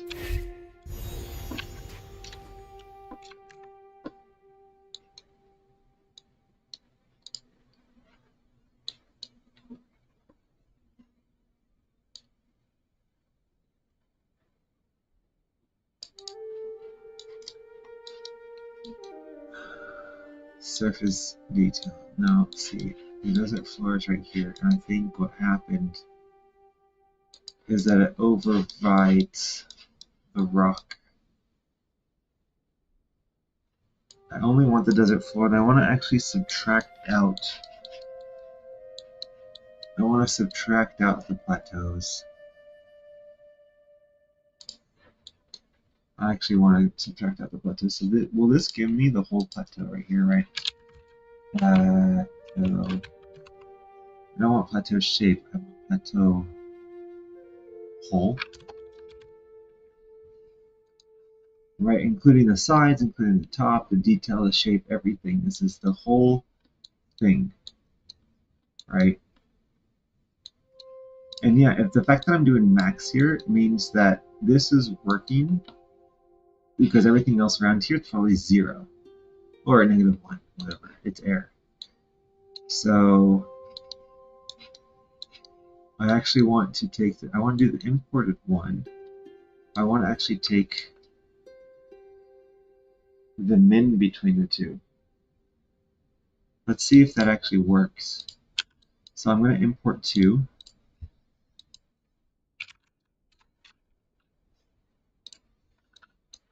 Oops, come on. Of the plateau hole. Plateau hole. And then if I take the minimum between the two, no, the minimum between the two would just be -1 everywhere. Yeah, the minimum between, because no, it won't. It will just be, it will be the plateau itself. That's the part that I don't want. No, what I mean, the plateau, the intersection of the plateau and the ground, that's all it's going to give me, and I don't actually want that. Because that's the part that I want to stay still. I want the sand part minus the plateau. Or the desert floor minus the plateau.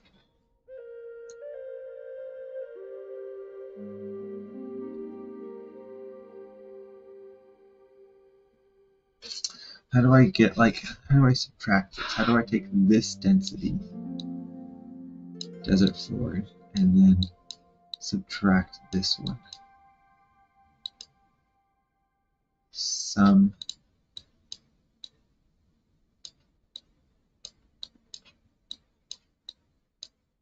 And then just invert it, and that's my subtracting it.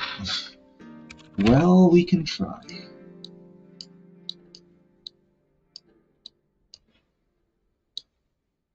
I mean, I really hope this is not like super expensive on this side. We'll see. There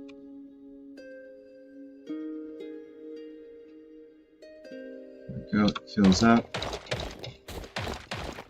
Nope, it's still sand beneath. Why is it still sand beneath?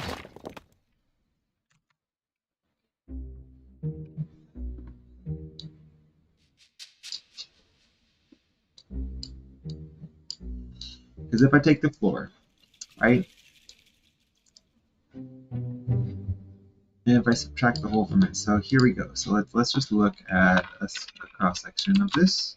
All right, if I have the desert ground, I said a cross section, but I'm doing a 3D map.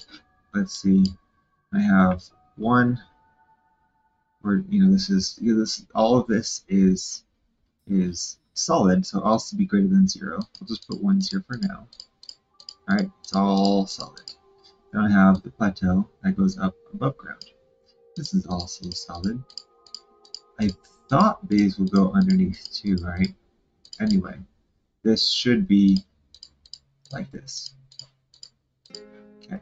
If I take this flooring now, which goes through here, right? These two maps, these two intersect where this goes to the floor. Should go to the floor. If I take this and subtract this, that's 0. In which case, it's making it sand. Dang. So do I have to also add a little bit to this? Like,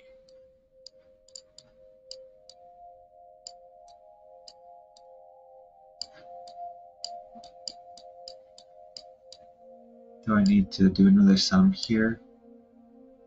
Or just multiply it a little bit? I'll do a multiplier. No, but I need a constant anyway, so yeah, we'll just do another. Shoot. Constant. We're gonna do a value of like 0.1.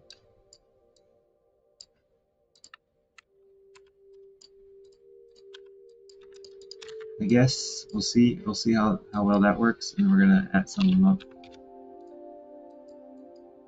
I really hope that this works. I mean, I think this is how a lot of the masking works. From what I have to go back and check, and I need to actually, learn how to do this better. But essentially, if you want to just say like a certain section of a density map, I think they call it a mask. I'm not sure though. And there we go. Except look at that. That's not what we want at all. Oh no.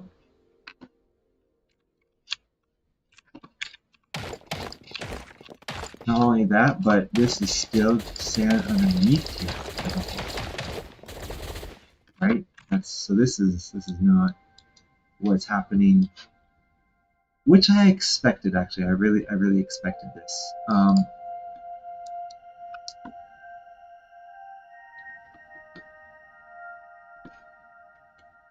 So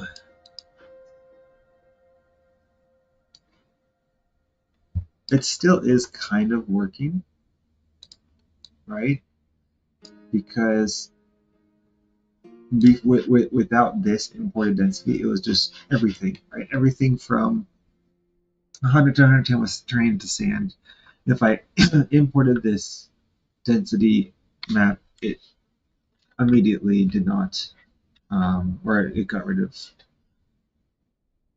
everything that was in the plateau. It's just that underneath the plateau, it still continued because of this whole. Oh, where's my? Because of this, right? Because the floor goes underneath the plateau, and so it considers all of this part of this density map, and it is, and so it made all this sand here. So do I just draw the sand first then maybe? Is that all I should do? Yeah, I just draw the sand first. I think that's probably the most easy fix you can. I should, yeah, I should have done that from the beginning. Um,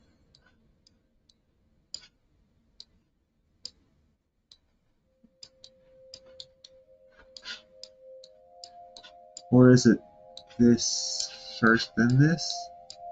Shoot, I don't know how this goes.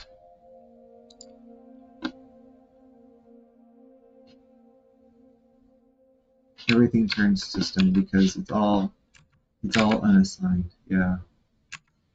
Okay. Um,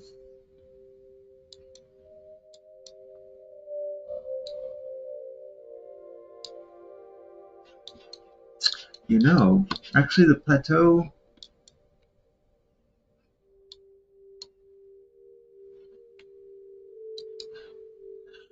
No, I don't think that works.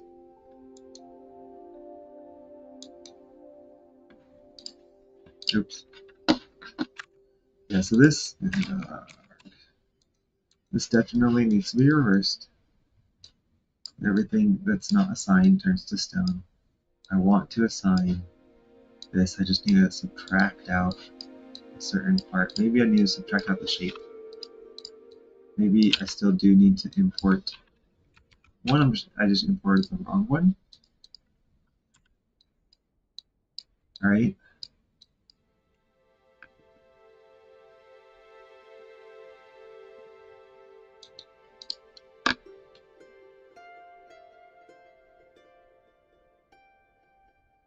I mean, I still don't see how that's going to work though.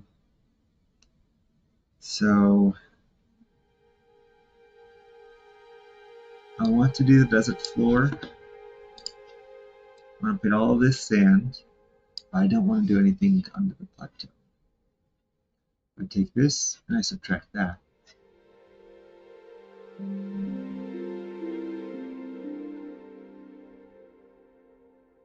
So if I take this, I think all I did was make this 0.1, right?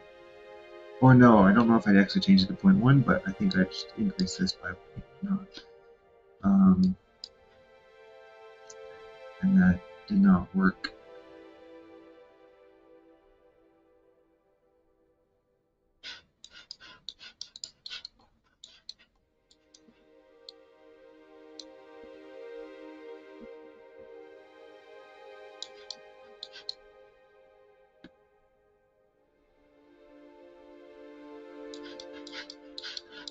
Hmm.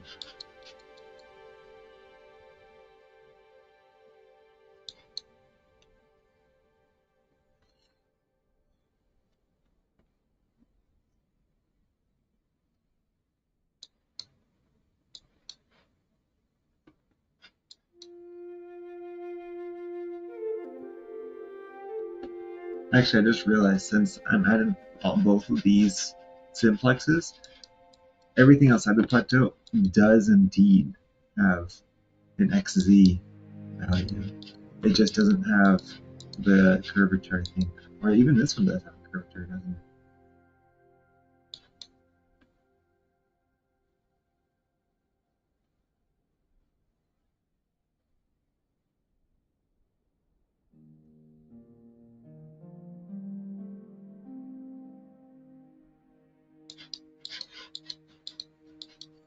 Actually, let's get an exact look for it too. I can easily find out how this looks by just taking this plateau whole, and if only the plateau shows up without the bottom, then I know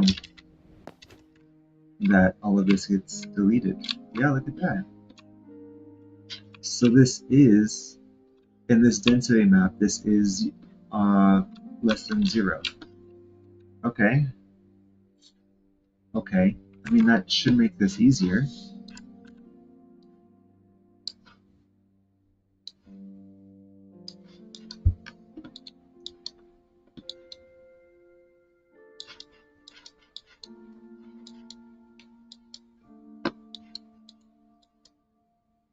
Right? It should make it easier because all I have to do is just take to subtract it. Just take the floor and subtract out this. Why did that not work? Sum, right? Taking the desert floor,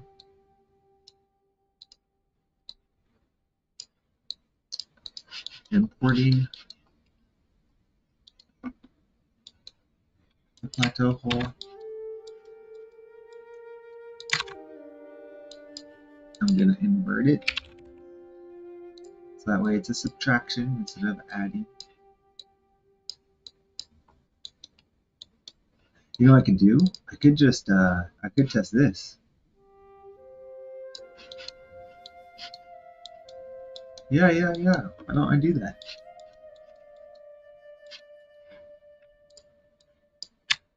Copy, paste, delete this one, put this one here. We have a desert floor, and yeah, all this should work, so it should give me the desert floor minus the plateau. Come on. It doesn't. Why not? See, and that's where that was my confusion. All right, so it doesn't completely eliminate the plateau.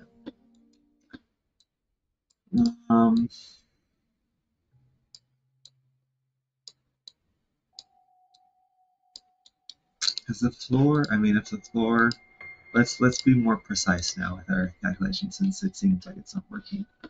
Because like I said, I did say this was 1, even though it doesn't have to be 1. It could be like 0.5. So if these are, well, this one definitely is 1, because up to 100 is 1. So we're subtracting out.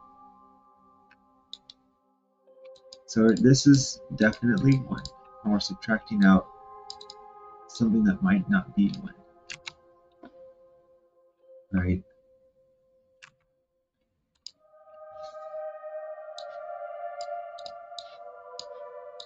I don't think that's true, though. I mean, it can't be. Because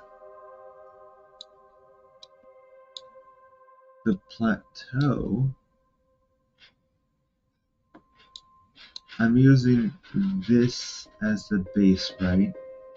This cube. I don't normalize anything here. I do normalize these. This is might be messing it up.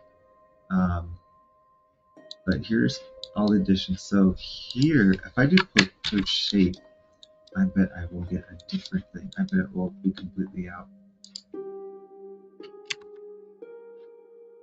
Oh no, it'll still be 0 though, and 0 is not good. So I need to subtract like just barely a little bit more. I don't want to. We'll see. We'll see. We'll sum it. Just a tiny bit, like 0, 1, and we'll see if this gets rid of it. It doesn't again.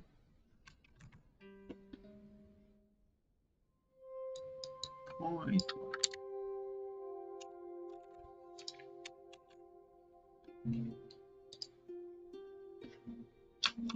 How much do I need to take away before it's gone completely? That is the question.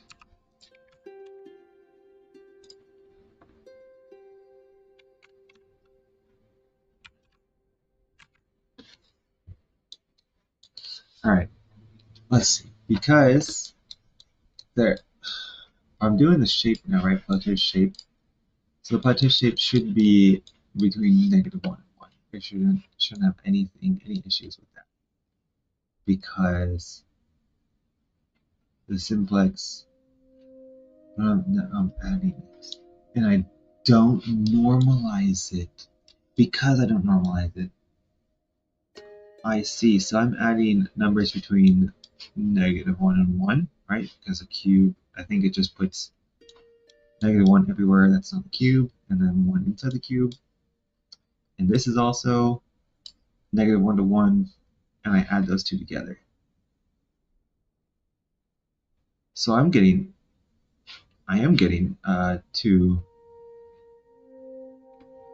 Oh dang. Alright. Well then, let's normalize this before I do the sum here. Or after I do the sum. Let's normalize this. So that way we can actually make sure our numbers are between 0 and 1. Okay. Plateau hole. We are right here is already actually, when I add this together, it's negative 2 to 2. Then we're adding on another.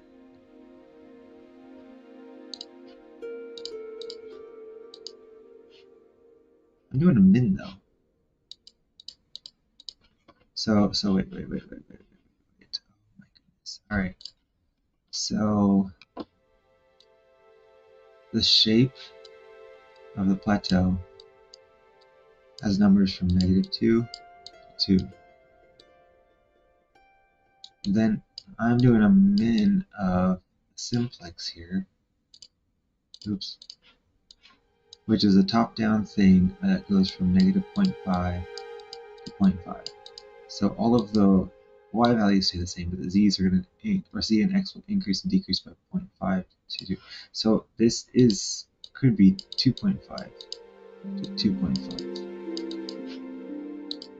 Just not affected by the y. In fact, I think the y though is also 0 here, right? Don't I have to, yeah, overwrite the z there as well. No, that increase, it makes I make the curve here. That's why. That's right. So the z goes from 0 to 1. But I make a min though too, right? So I'm not adding and subtracting, I'm literally just finding.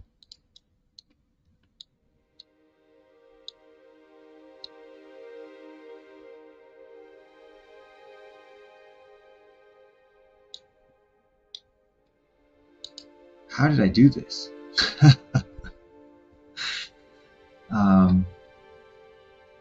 Let's see. Regardless, I am adding this very tiny bit at the end. But this min, so it's not necessarily going from negative 2 to 2. However, because I'm working with a cuboid, this is definitely going to be 1s, and these are definitely going to be negative 2s, right?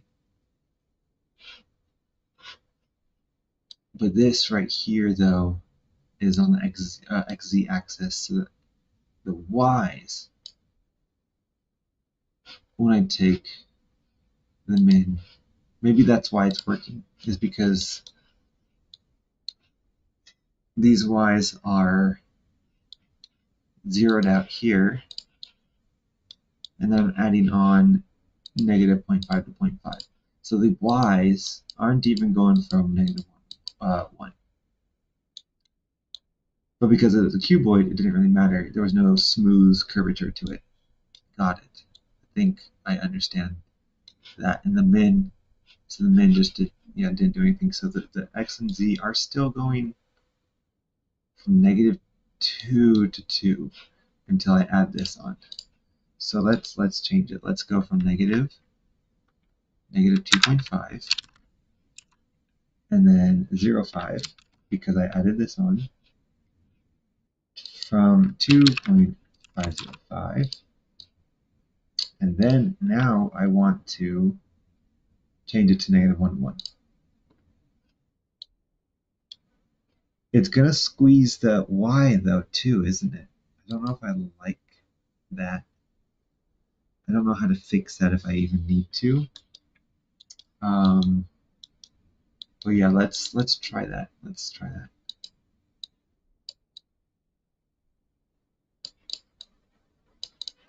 Alright, and now I am normalizing this as a plateau hole, so we'll see if we get this going here.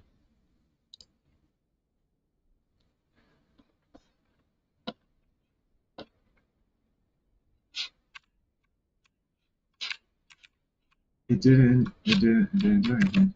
Huh! Wait, what? Oh, it's because it's not.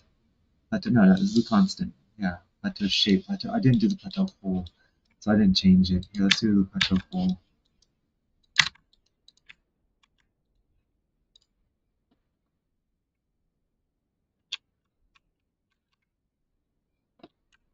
Oh wow. No, that's this is not how I imagined it would go. Alright, did I mess it up entirely too? Let's delete this and see if I messed everything up. I hope I didn't.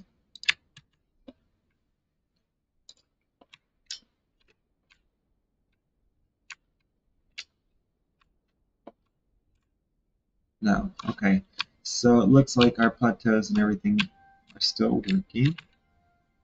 So it was just how I was adding those together that was breaking. All of this is working fine. But the sand is the problem still. And it's still sandy underneath. Okay. Alright.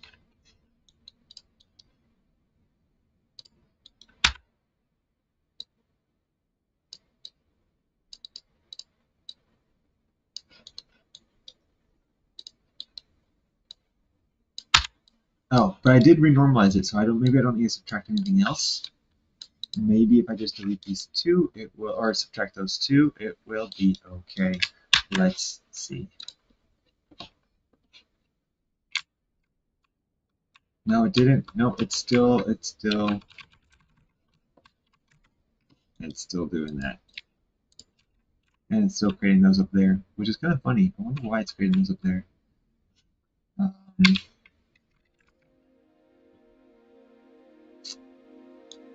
why would it be doing that? It's inverting the plateaus, that's why. And so where I was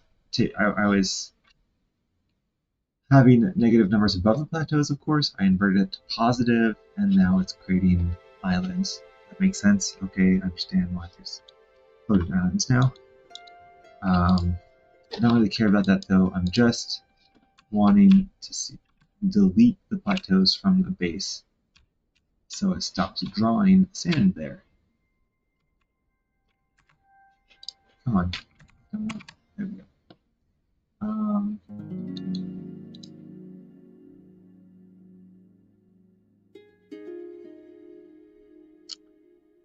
I have this one, which ranges from -1 to 1. What if I just multiply this a little bit? Instead of adding a number, what if I multiply it a little bit? Just a smudge to get rid of the negatives. Or, yeah. So I don't, oops. There's a 4. So instead of inverting it, I'm going to multiply it by a negative number. Isn't that going to do the same thing though?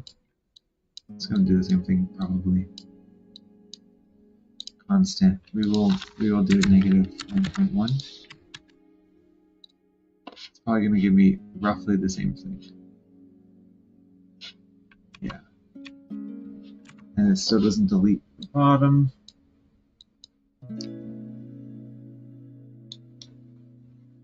You know what? I'm desperate right now because I need to make sure I get this almost done by Saturday because I really would like to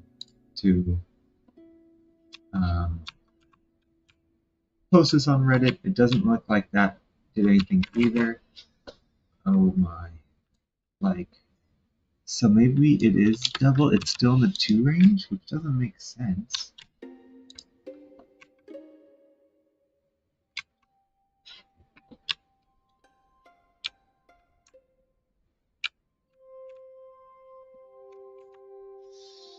-3? When will it finally take out this?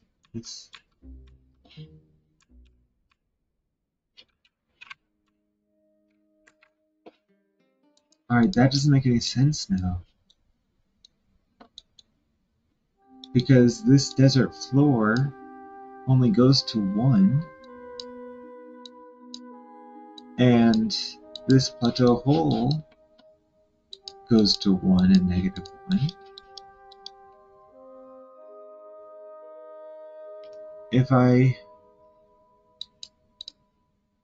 am multiplying a 1 by -3 and adding it to a 1, that should be negative, which should put it to air. It should all be air right now. Why? Why is it not changing to air? Everything should be air. What's going on?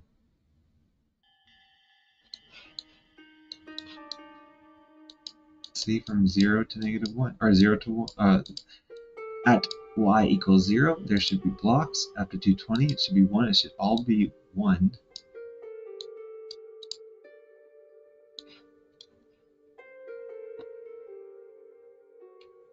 It's because of the renormalization? Of course. If it's only 1 and I renormalize it like this, it's going to be at like 0.3. Which oh my gosh, which only is 0.9. Alright, so let's go, let's just keep going. Let's go like 10. And now everything will get deleted, right?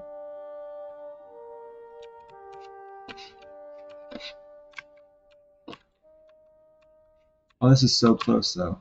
This is really close. I mean, it's starting to work.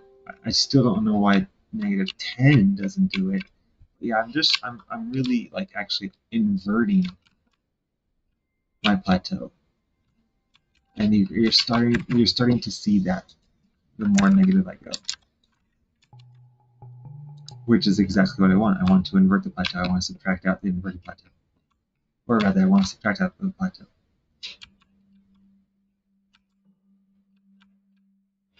No, it's still not quite big. How do I do this? Ah.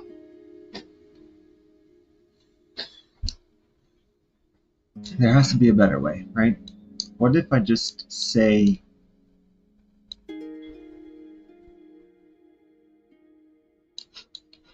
because I know the numbers. Okay, how about that? I have the plateau, right? The plateau is exactly what I want. It's a bunch of numbers that are greater than or 0 or greater.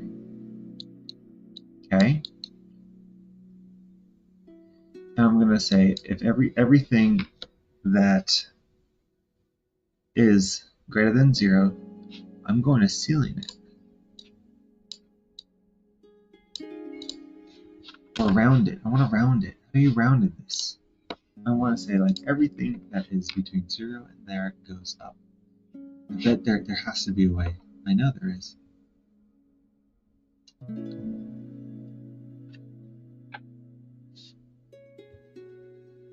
It's like either a clamp, maybe.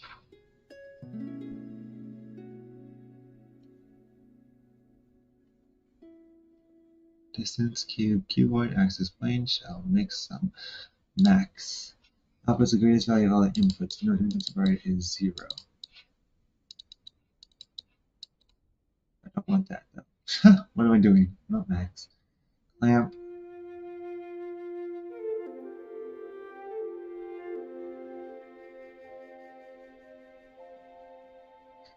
Inside the range, don't change in inputs. Outside the values.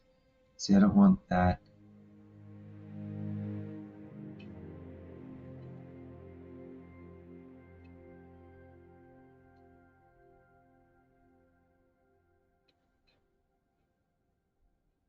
Oh, this is. I know that there has to be a way to like round, right? There has to be a way to round.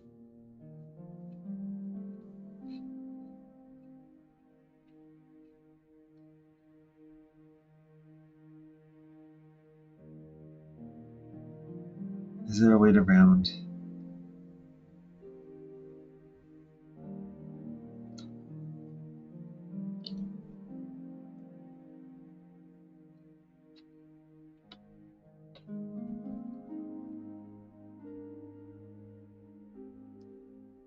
So essentially,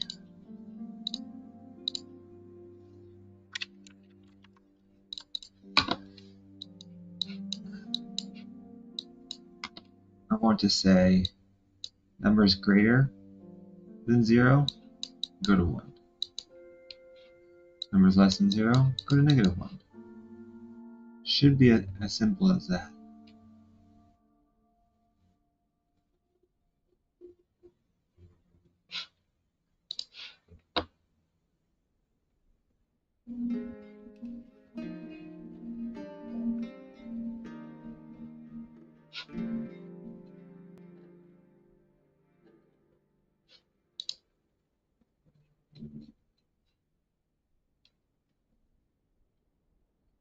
Space height, normalizer, anchor, base height switch, vector warp, spider, positions, pinch, rotate, terrain, scale, angle, power.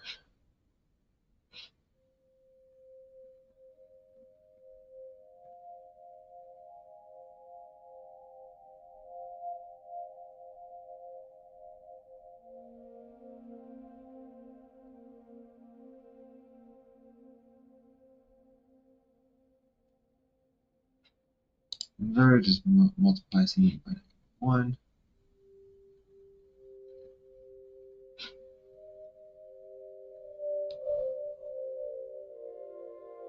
Um,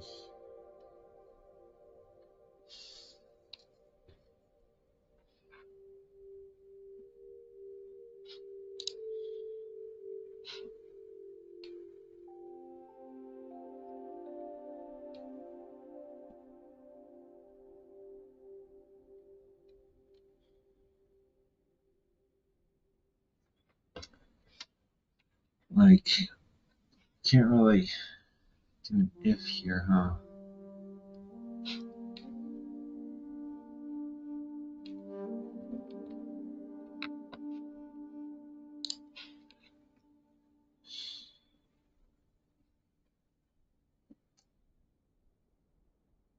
So I want to take the number, right?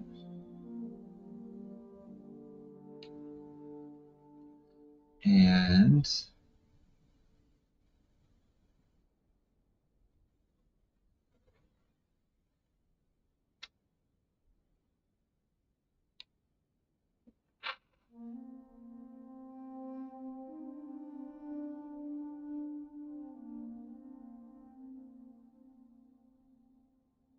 wait a second.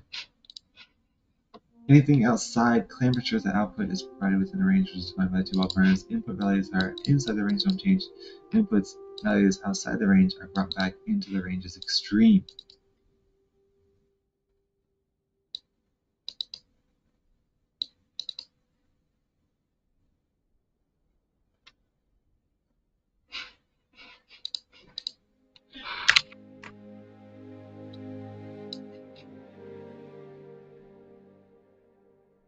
I mean, if my numbers were between,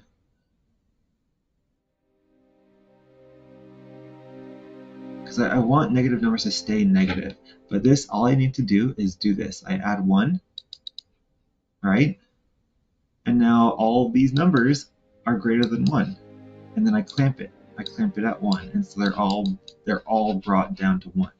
So that's perfect. That's literally what I want. I want to clamp it. I want to add 1 and then clamp. But if I do that with negative numbers, it's going to put them into the positive zone, right? All of these are going to be here, and then I clamp it, it's going to stay the same.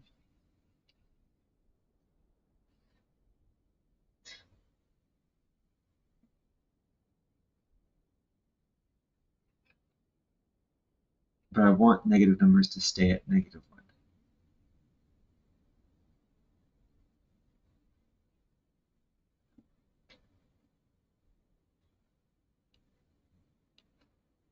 So what can I do here?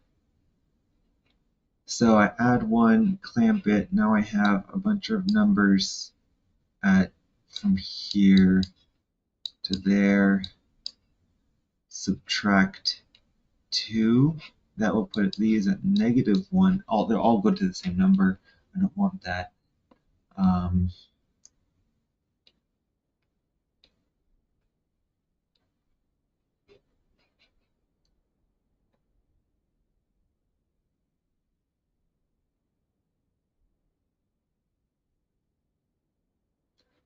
What? No.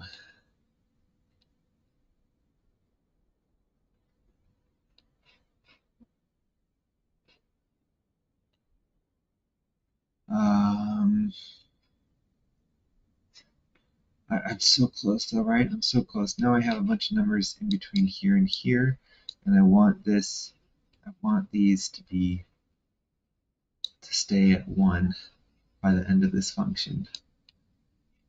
But I need these now to go outside -1.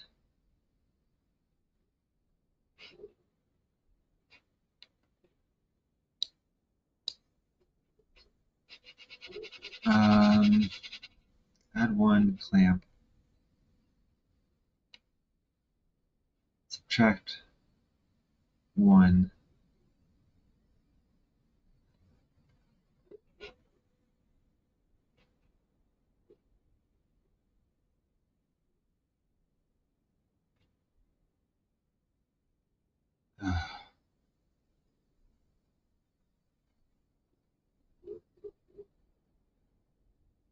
Subtract 1, clamp, everything's there. Have those numbers. How do I get everything now that's not this? Back at -1.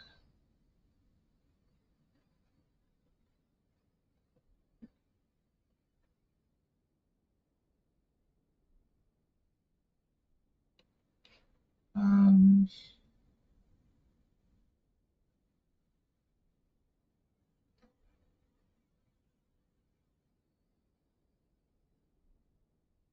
what? Oh, okay. How about this?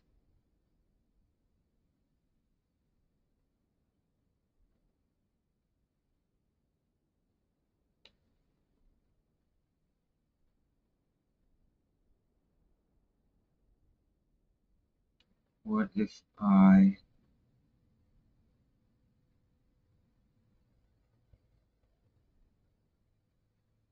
no, I don't know if that'll work.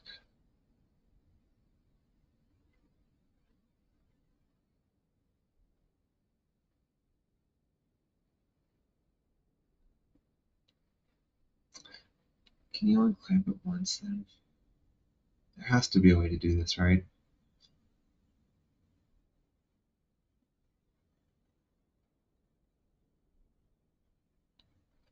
I want an exact way.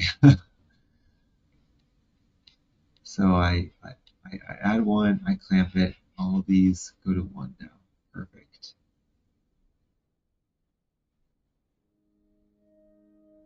Now everything that's not here needs to go to -1.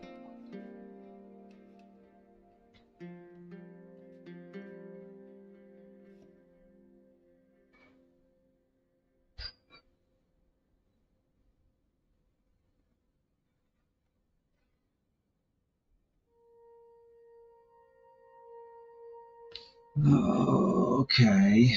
I mean, this is a fun puzzle. I'm pretty sure we can solve this. Yeah. Just using some math.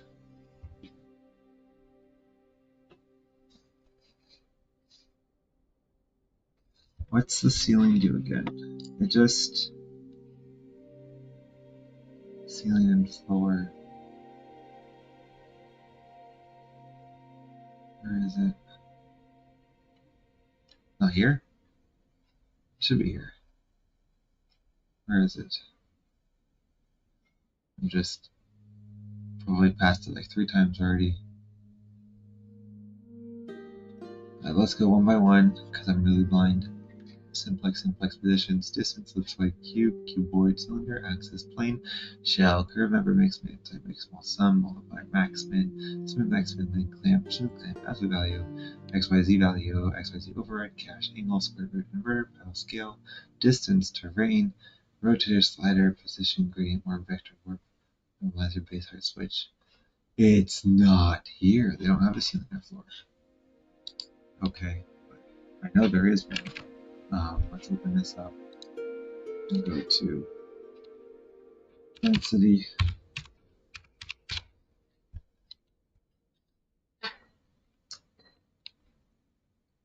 Ceiling, floor. Limit inputs.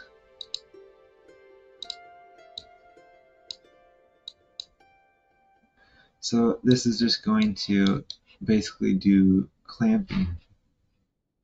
as it's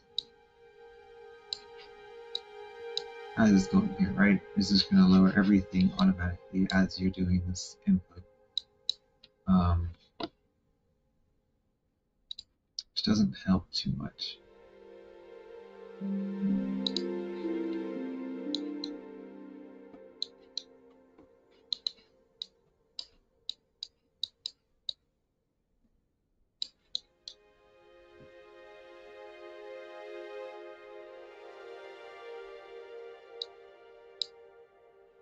I mean, I guess it just takes immediately, like, I can just put this here, and then I don't have to clamp it. It's just going to input it. Everything's going to be 0, and then I'm automatically in this position. Oops.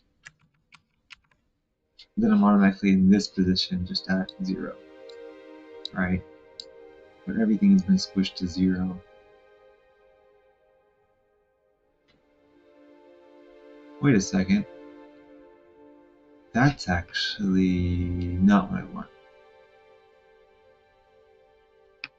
Yeah, that's not what I want, but that's okay. That's okay, because I don't need to.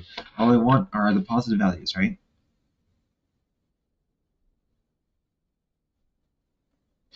No, because if I do this, if I import the density, I think it's going to override those. It's not going to forget them as -1. It's going to make all the negative ones 0.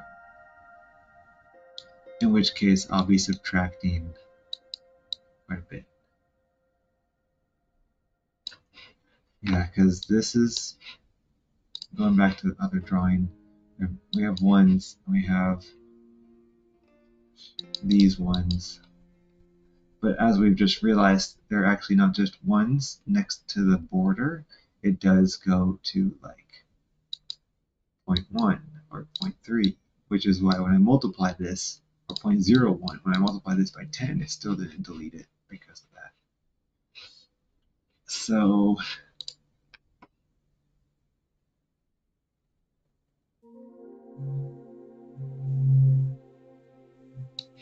when I import this,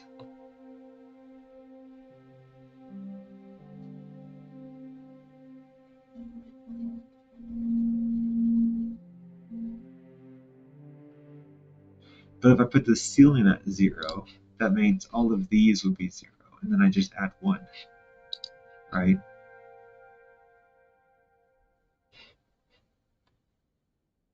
All of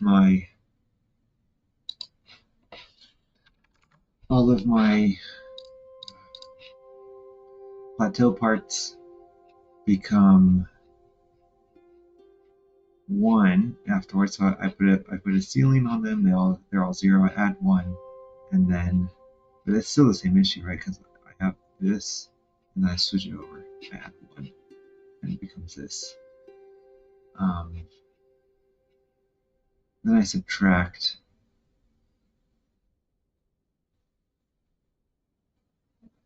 So like air, things that were air, I'm going to be taking away a few blocks. So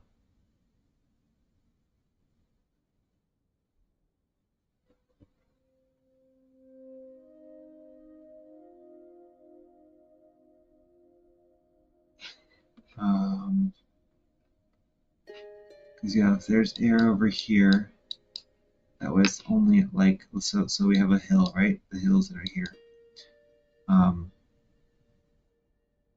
Wait, were there hills? No, this is for the plateau.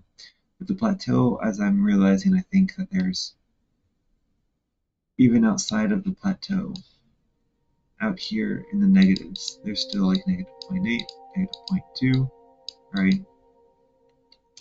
So moving them all over, I might be subtracting 0.8, 0.2 from some of this landmass here. And if I subtract 0.2, it might turn it into air, right? Some of these might get turned into air, which is, I don't think, great. I don't want that. In fact, I don't want anything to change here. It'd be better if they're all 0.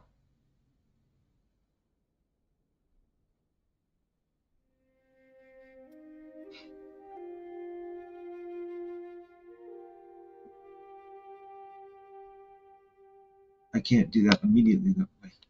I mean, this is the exact problem. Yes, this is what I want. I want all of them to be 0.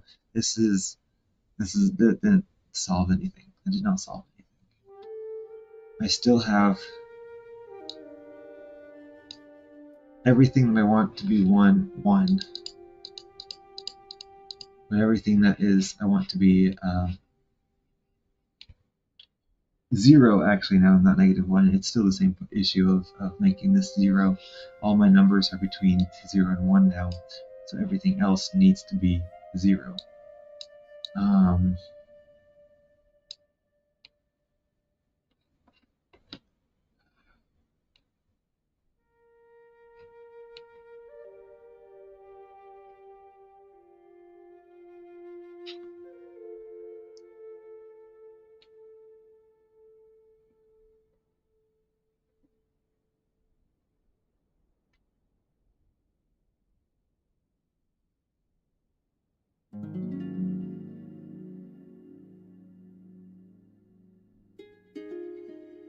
Yeah, I need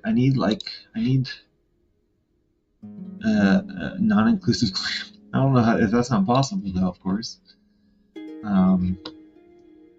Because you would need to just get the number, the next highest number above 1, which there is none.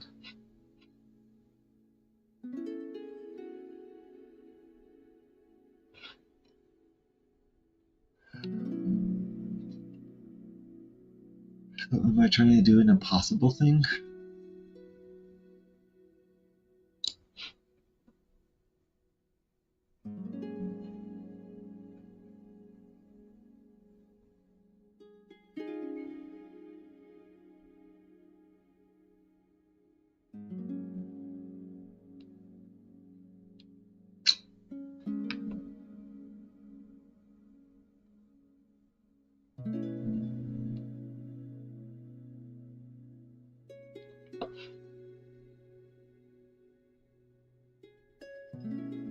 I mean, I could just try to do the multiplying thing. I don't think it won't work though. Could try to stretch it out because if I'm working with 0, 0, there has to be a way to use 0 here. 0 doesn't move when you multiply things, but things close to 0 don't move very much when you multiply them either. The whole point is to get them above 1 here, or -1 below, whatever. Alright, so if I clamp it, add 1, clamp,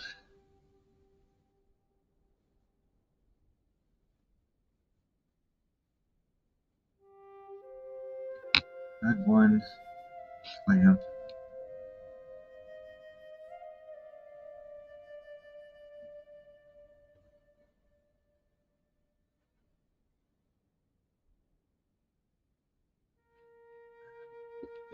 I mean, everything close to here, I just can't get rid of, right?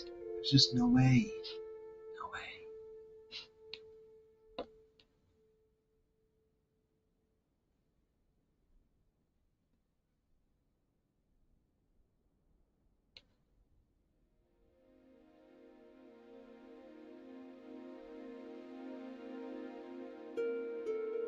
Yeah, no, I can't. I can't.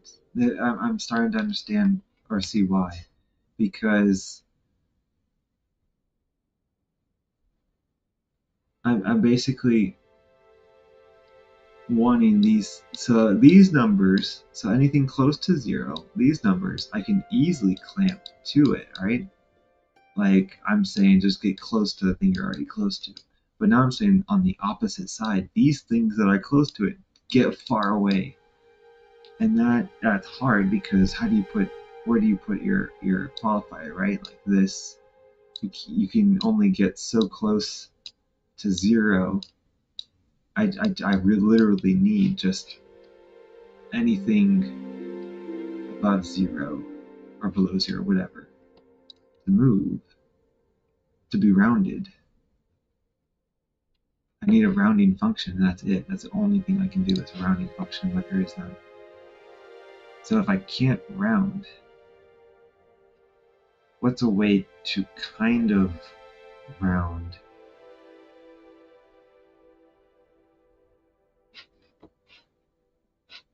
Cache. Is cache? No, cache is the input for the current coordinates. The capacity to determine how many coordinates can be cached. Those are just the coordinates. I don't know how to use that. I want to basically put a limit on how accurate, or the what's it called? The significant figures on my density. It's a floating point number, but how big are the floating point numbers? Does it go to, like, the fifth decimal? Alright. Alright. But let's do this, right? If I have imported density, and I import and I put a limit on 0 on a ceiling, every positive number has now gone to 0, which is fine. Because now we're going to add 1 to it. Alright, so now all the zeros are at 1. This is how I was thinking before. Okay. Or maybe I don't need to do this yet because, yeah, we don't need to do that. We're just going to do a multiplier. So we're already at 0. We don't need to worry about any of the numbers being multiplied. We can do a multiplier of like 1,000, right? And then once we do a multiplier of 1,000, we're going to clamp it. Clamp at what, -1?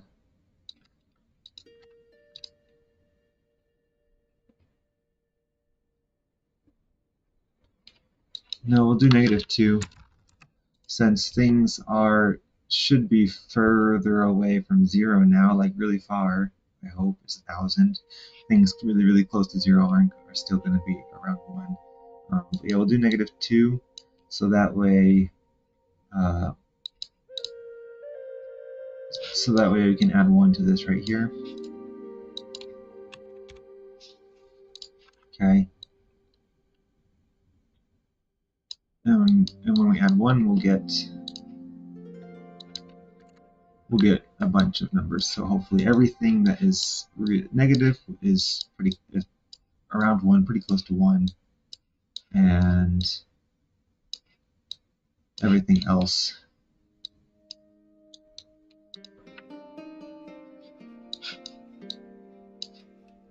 is at +1, or pretty close to -1, and everything else is at +1. All right.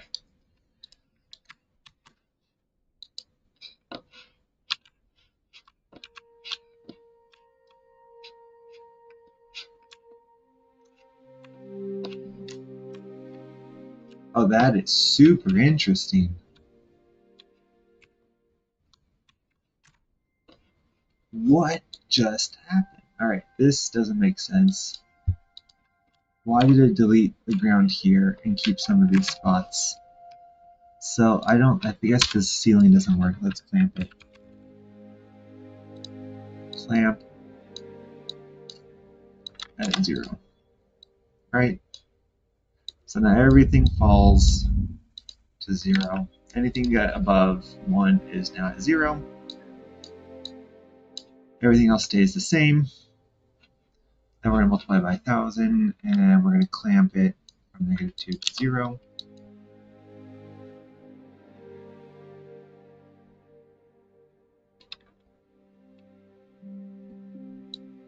I could also do this in one fell swoop, right? Just multiply everything by 1,000 and then clamp it from -1. Yeah, let's just do that one. It's so imprecise. Like, this is much more precise because anything close to 0 on the positive side is also going to stay close to 0. I guess it doesn't matter then too much if it stays close to 0. Oh, no, no, no, no, no. It's not going to stay close to 0 because let's say you have like a 0.1. So this was like, I now have made anything that's super minor, I have blown it up at proportion. Like if it was at point 001, it's now at a 1, and so it's really affecting that. Dang it. It's really affecting the thing, I mean, we can try this though. So let's just do. We're going to multiply everything here by 1,000, and we're going to clamp it. We're just going to clamp this from -1 to 1 and see what happens. Can't imagine it being too different. Yeah, it's exactly the same. So basically, anything that was minor is staying like that. The plateau is there. This is gone.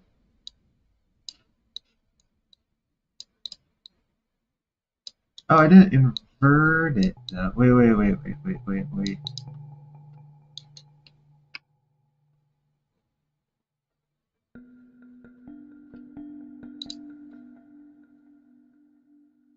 Wait. The plateau is. Yeah, it's still negative space, and that's why I want it to be negative. And then. Yeah, I don't. I need to invert this. Right, because I'm taking out the plateau. This is going to give me like all the plateau numbers, all the empty space numbers. And now I want to invert it.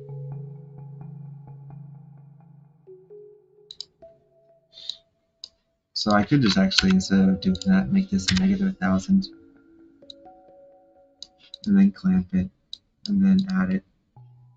So now hopefully all of the solids become negatives. And delete the floor, and all the positives stay positive. But I don't know if this is going to help.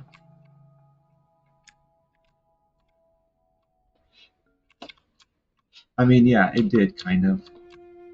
Like, again, like I'm saying, you're going to get these weird artifacts because of it. Anything close to the break edge is going to be amplified. However, we are getting a lot of stuff in here, aren't we? Why is there so much stuff? Because it's close to line, and 0, of course, still is a solid block. So I wonder if I can alter that a little bit somehow. I don't want it to be, because 1 minus 1 is 0, but 0 is solid.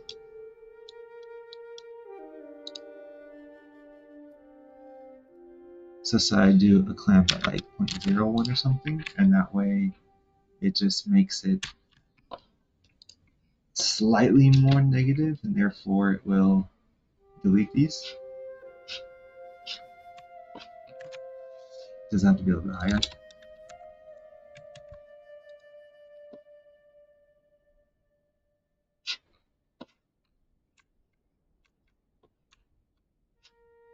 Kind of.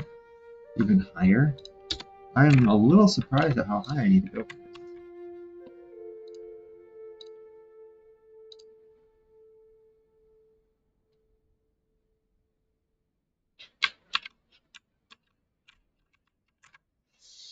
Okay, well, just like, how about we'll just do like -2? Because I don't think it's going to affect the other parts of it. All of these should be the same. Yeah, now it's deleted. Yeah, everything else is fine. So now it's finally deleting the plateau. Okay. I mean, yeah, we're still getting these weird things, but that shouldn't matter too much. Okay, so now I have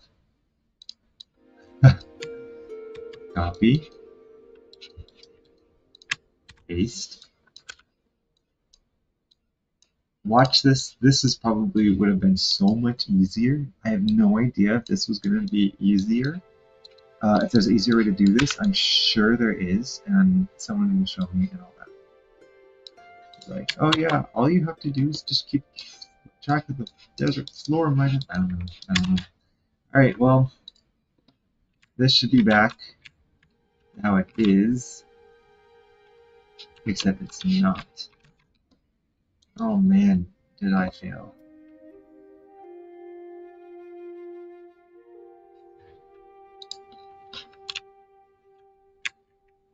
And in fact, like, everything close to it.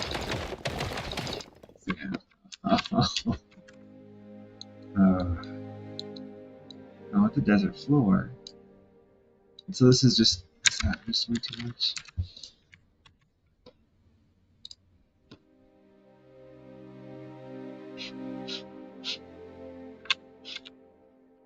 No, no, it just doesn't want to do it. Okay, so you know what I need to do? I don't know why I have been doing it this way. I mean, I guess this is a fun little math experiment. All I have to do is do it like that. And then what we're going to do is color these plateaus, right? So now I do have a field function, right? And I have the plateau itself. Like, this is literally just the plateau.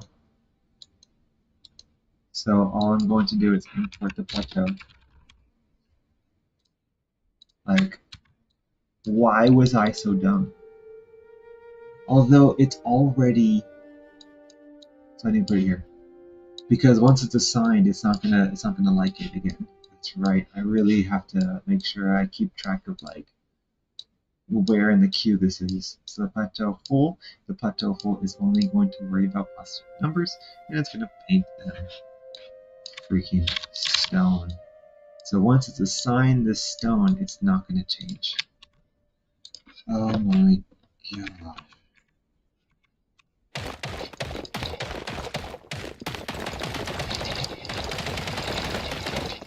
I just spent how long doing this?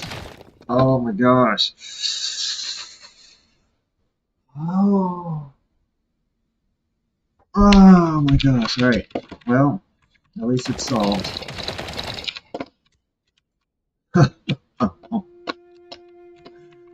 Alright, oh gosh. Alright, well, we'll see. Let's see. Now the sides of the plateaus. I don't know if it needs to be sandstone. Do you think it should be sandstone? Let's see. I've already done this plateau as a whole though, so I don't want to do the plateau as a whole. There's definitely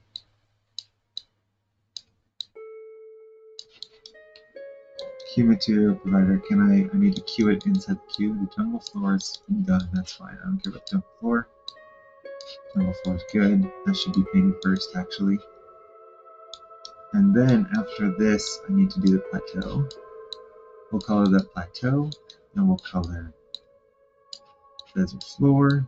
It is 11:50. I need to like end this soon, but I'm not close to being done, and I have a lot of homework to do. I'm gonna do all day today and tomorrow for the rest of the day. I need to finish this assignment. 2 assignments actually. Then Saturday, I guess I'll have to stay up Friday night after I hand this first assignment in, or after the other assignments in, after I get my schoolwork. You know, the more important thing. I'll stay up doing this. Because yeah, I don't want to stop. I can't be outpaced by this, by other people. I need to do this.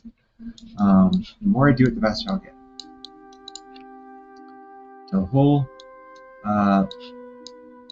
within the plateau hole though, I need to be able to do things.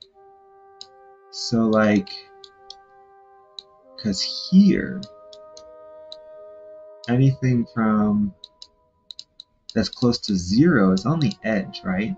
So actually, if I do this, if I do like 0.9 here, that's the really inside parts. You probably won't see it very much, but here, there, let's do sandstone. Oh wait, what am I doing? This.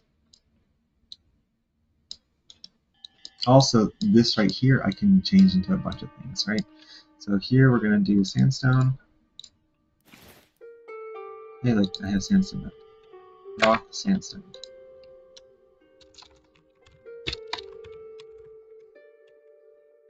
So what hopefully that will do is that it will make all the edges sandstone, and if they go deep enough, all the way to like the center. Let's get a torch. Can't see.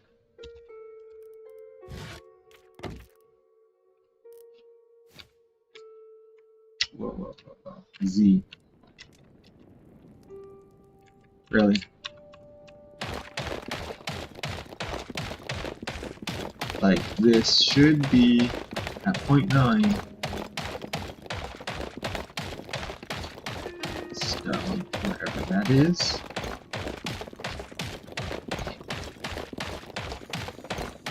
Well, it should be somewhere in here.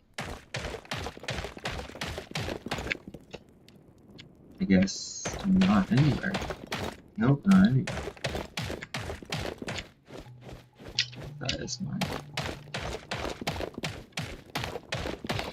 Oh, okay. For some reason I was thinking it was gonna be sandstone somewhere in there, but oh well.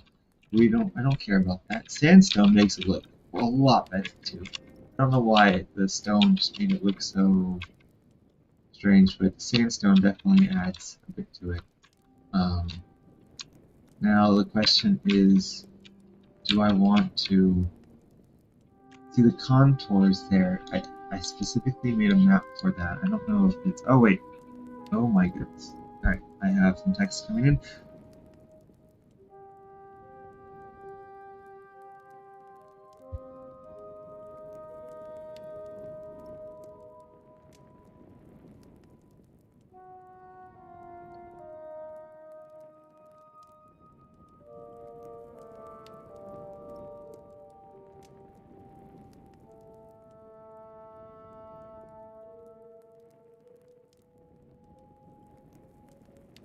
Okay.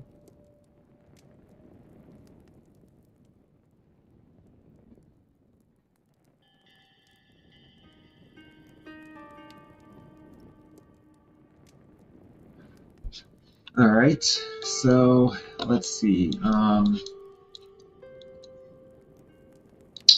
This is the whole plateau, right? But I think what we can even do, well, no. No, yeah, because I've already added and subtracted this from the contour, so I don't even need this normalized, this map. I don't think I need this one. So, because all I gotta do is just get within this range, this, you know, small range. So if I do something like this, just delimiter from 0.0 to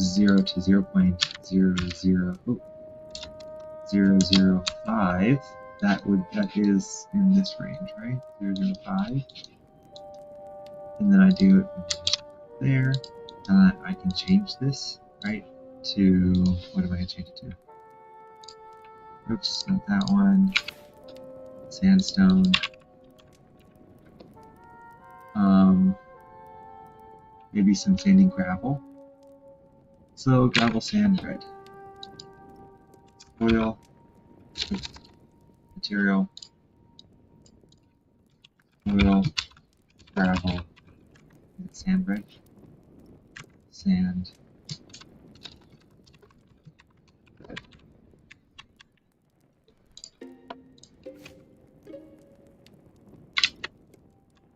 Oh, wow.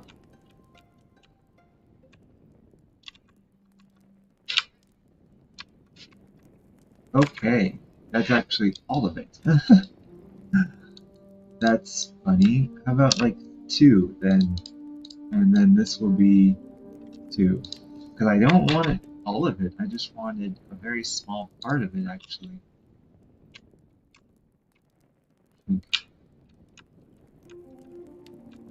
I can't even. Oh, some of it changed back. That is so interesting. You know what, though? I don't know if I want this anyway. I probably want this to be the space material provider. So here, to there. I want it to be sandstone, but I also want it to be a space and depth material provider first.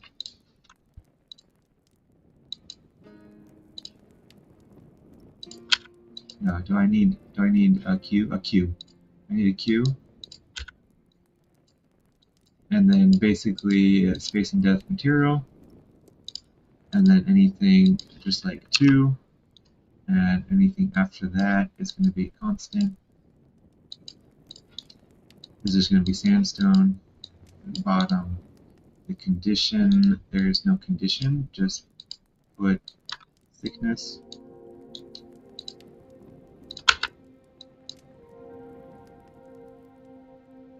No, we can do a noise thickness. Yeah, we can do noise thickness. Let's just bring this one up.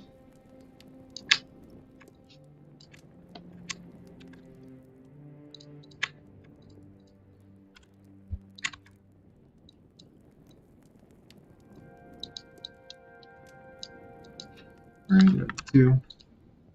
And then we're going to go to the gravel. Soil, gravel, and red. And that will actually change it all back, except it's going to put some of those gravels here. Do I want them everywhere though? I don't know if I want them everywhere. Anytime there's... Yeah, I don't know if I like how that looks. I don't know if I even want that.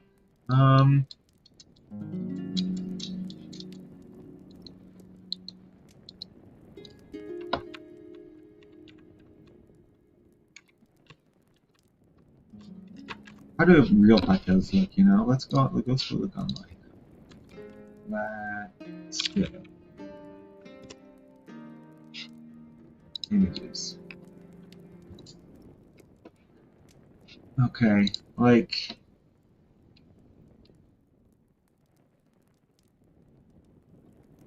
They're really edgy on the side. Oh, I should be adding that. I should add that a lot. All right, I can do that. I bet let's have a little bit more fun with that. A little bumpy on the side, or bumpier than I had given them credit for. So that's actually really easy because I already have the contours, right? The contours. All I need to do is just make the scale for the ZX.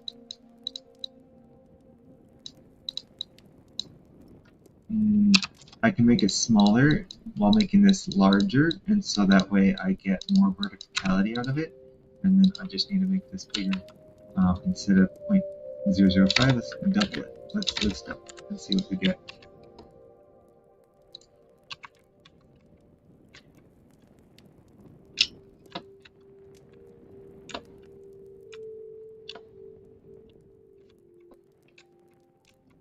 Maybe bigger.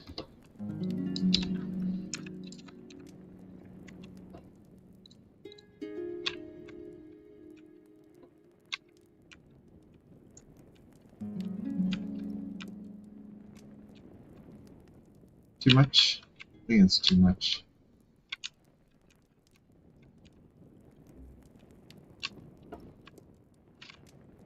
I wonder if, oops,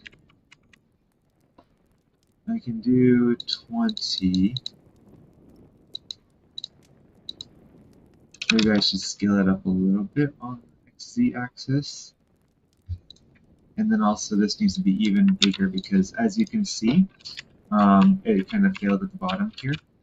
And so it needs to be even longer, maybe like 5. So I get more consistency in the vertical axis.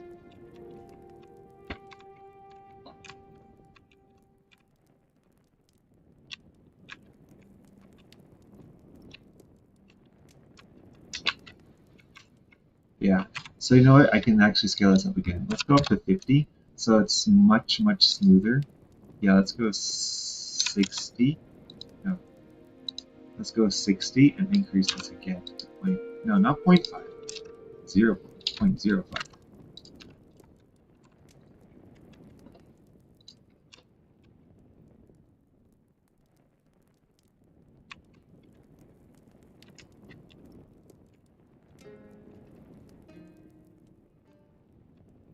That looks good.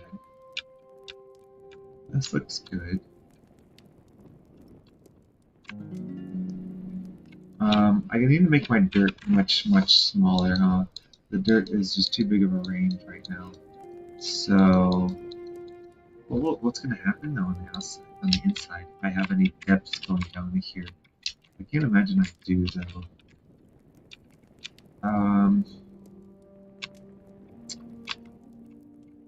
Or how can I do this? Just raise it up, I guess, a little bit.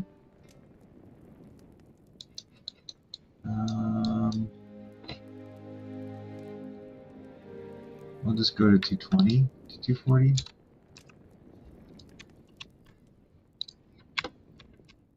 So it raises up by 10.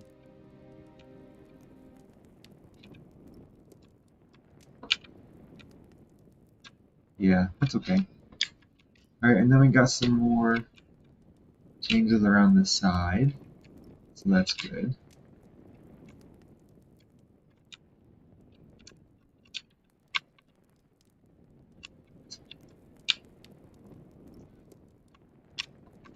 I wonder, no, I don't know if I can slant them because I'm using the 3D simplex.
Alright, let's keep going. I mean, this is not too bad, actually.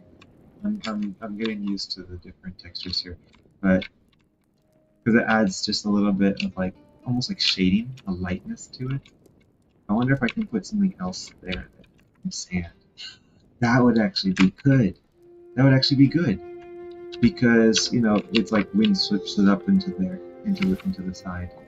So do we have some red sand? We have some red sand. We're gonna do some red sand instead of red soil, red gravel. Is it just soil, sand, red, soil, sand, red? So get rid of the gravel part. Okay, and let's make this a little bit deeper as well. Let's go to like 3 maybe. 3.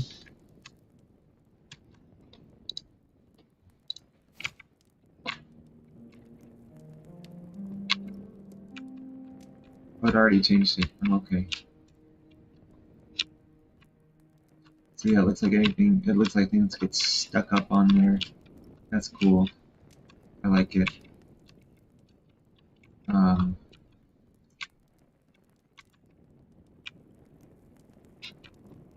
then we got the desert. Now we just add some trees and some oases or something down here. And we'll be good. I think I could finish this on Saturday. You know, it's coming along. I'm decently okay with all this stuff. I don't have any caves, so I can just use their cave system, probably. I don't think it matters though. Of course, you know, a Reddit post. All I have to do is just with this. So let's actually reload the whole world and get a good look at it. World gen. Um, reload. Alright, let's bring up the chat again. I don't know if anyone's said anything. Nope. Looks like we're good. Alright. That's check.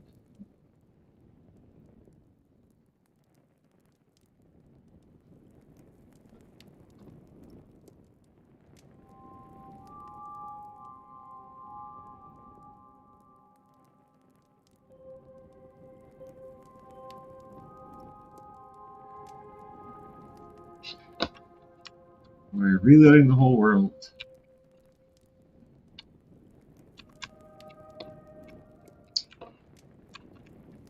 So it's gonna take some time.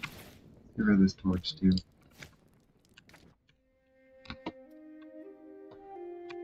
Just need some trees down here. You know, I can add that like we did all this today. Like I know how to do these things now. It would be cool to create some custom prefabs to put some trees growing out of the side here to really show it like overgrown. Also, I did not do the vines. I need to do vines here. I need to figure out how to hang things on the sides. Like it probably is a material of prop down here. So if I do a prefab prop, probably directionality, right? The directionality is a static pattern diction, north pattern, south pattern. Okay, okay, I see.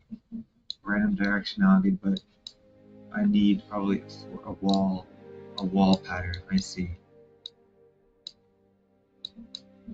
I see, and then a wall would be a block set.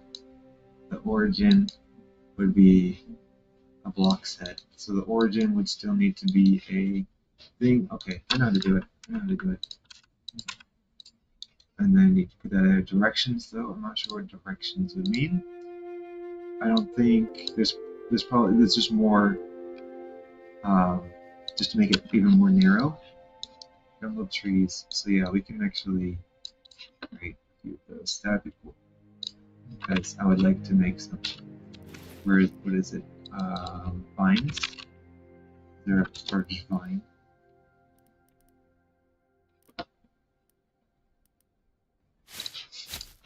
That's just like jungle wall.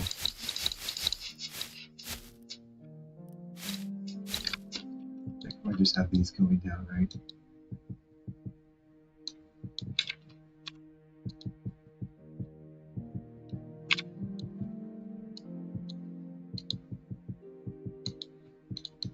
So I mean, it looks like these two are supposed to be together. Here, this one too. Oh, these are a full block, so that's no good. We don't want that. Probably just want like this, right? Coming all the way down, just these leaves overgrowing this thing, yeah. And maybe a combination of these with these vines here.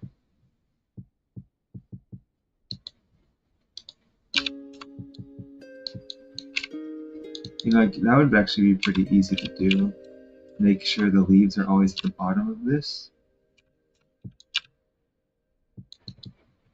Yeah, I can do that, and that would probably make this look so much cooler.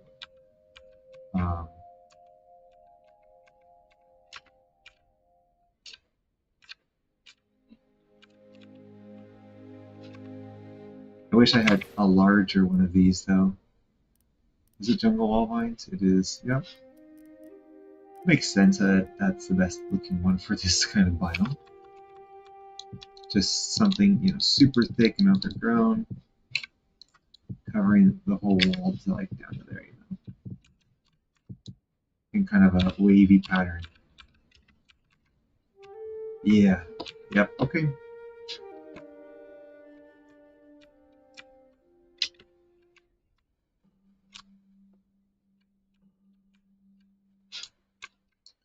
Um, I do need to go. It's already 12:11. My goodness.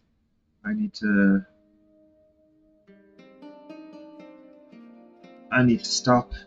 This was a very, very good, productive time, though. I really enjoyed this, and now we can. Oh, let's look around the world too. Now that we have the world loaded up, like the distance, though. I wonder why my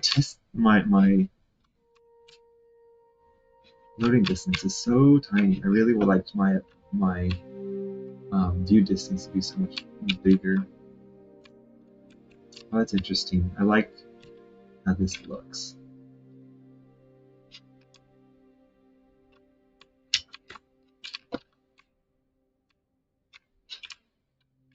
I wonder if we can make it foggy specifically up here. I know the foggy right now is because of the rendering distance, it doesn't like it. I need to figure that out. That would be cool. If I can just have a lot of clouds, just like this, so everything is pretty clear except for there. Yeah, right now I think it's just because of the chunks loading. It just doesn't give me a long view distance. It's cutting it off. Even though I should have video, is it? Yeah, my view distance is 768. Recommended 64 gigabytes of RAM, 16 gigabytes of VRAM. I mean, I have that. I have both those things. I have 64 gigabytes of RAM and 24 gigabytes of VRAM, so we'll see.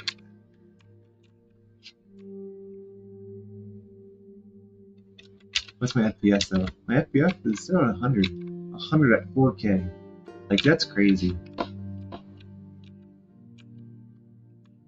1,000, but my effective view distance is not even 1,000 anyway. It's 300 right now, not 200. It's really low. Look at the shadow on that. Oh, I love. Oh, this is phenomenal.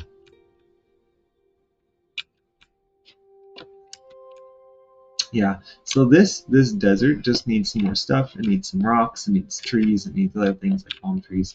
I do want it to be very desolate though compared to above, right? I don't want this to be so to have too much foliage. Foliage, right? Not foliage. I don't know. Anyway, um, I don't want it to have too much stuff. Just more rocks. Maybe an oasis here and there, right? That would be good. Mostly rocks. Come on, load up. I don't know why it's blocking my view. I don't think there's any kind of. Is there a weather thing? Is it what can I do? Is this just a foggy weather? Weather set. What kind of weather is there? That's what I wanted to know. What's the options? Weather set options. Weather set options.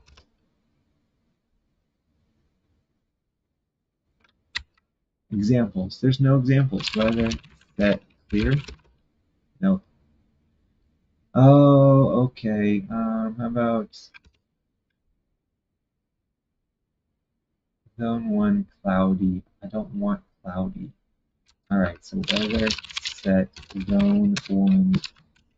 How about clear? Is it clear? No, there's no clear. Zone one cloudy medium. Fine. So weather set zone one cloudy.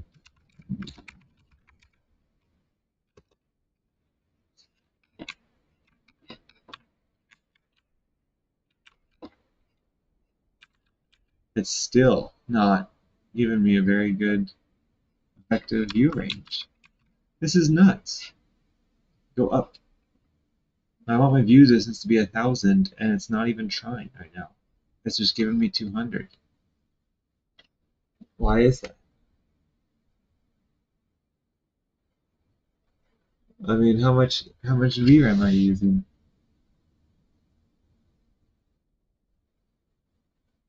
You're using only 8 gigs of RAM. Use more then. I already said you can use more.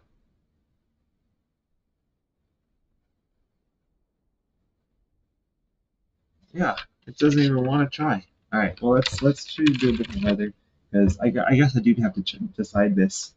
Um, zone two, zone two, corrupted oasis, cloudy light.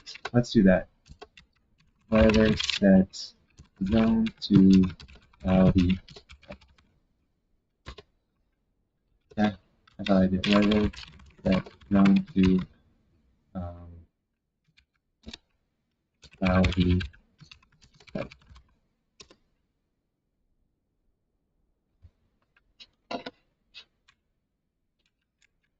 Yeah, yeah. Now it adds the sandy effect at the bottom. Huh? Yep. Okay.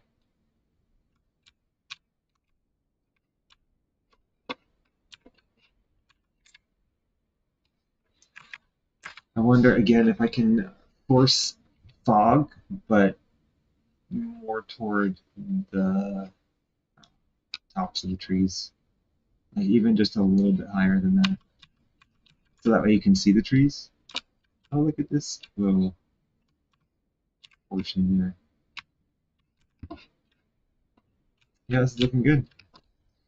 Let's go spawn.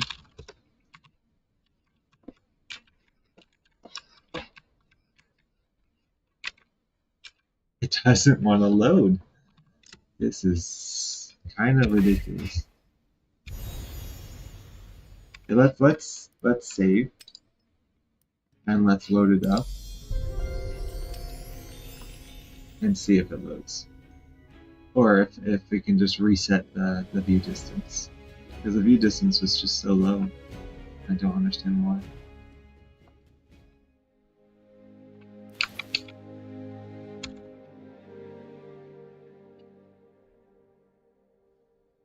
The effective is still at 127. You know what? It actually turning it up made it worse. I bet. I wonder if it doesn't even know how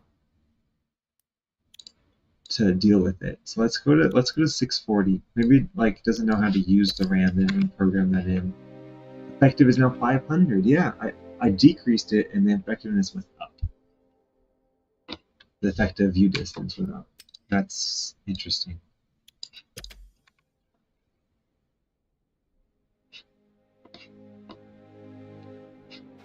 All right. Well, there's that. So this looks pretty good. I'll need to actually create those not canopies, I don't know, vines on the sides. That'll add a lot to the character of this biome. I need to um, make some trees and some oases on the bottom here. Some big boulders too. That would be good. Some big rocks. Man, there's a lot to do before Saturday, and I have assignments to do now. All right, I gotta go. Thank you so much for joining me. I actually really enjoyed today.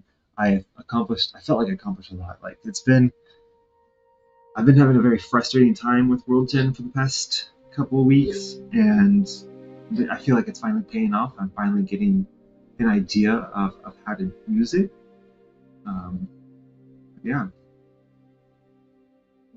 I'm happy with this progress, and I'll see you on Thursday, maybe or Tuesday next week, and maybe y'all will see my post on Reddit as I don't know, publish this, not really publish, but um, share it with the world. All right. Thank you so much, and I'll see you on Tuesday.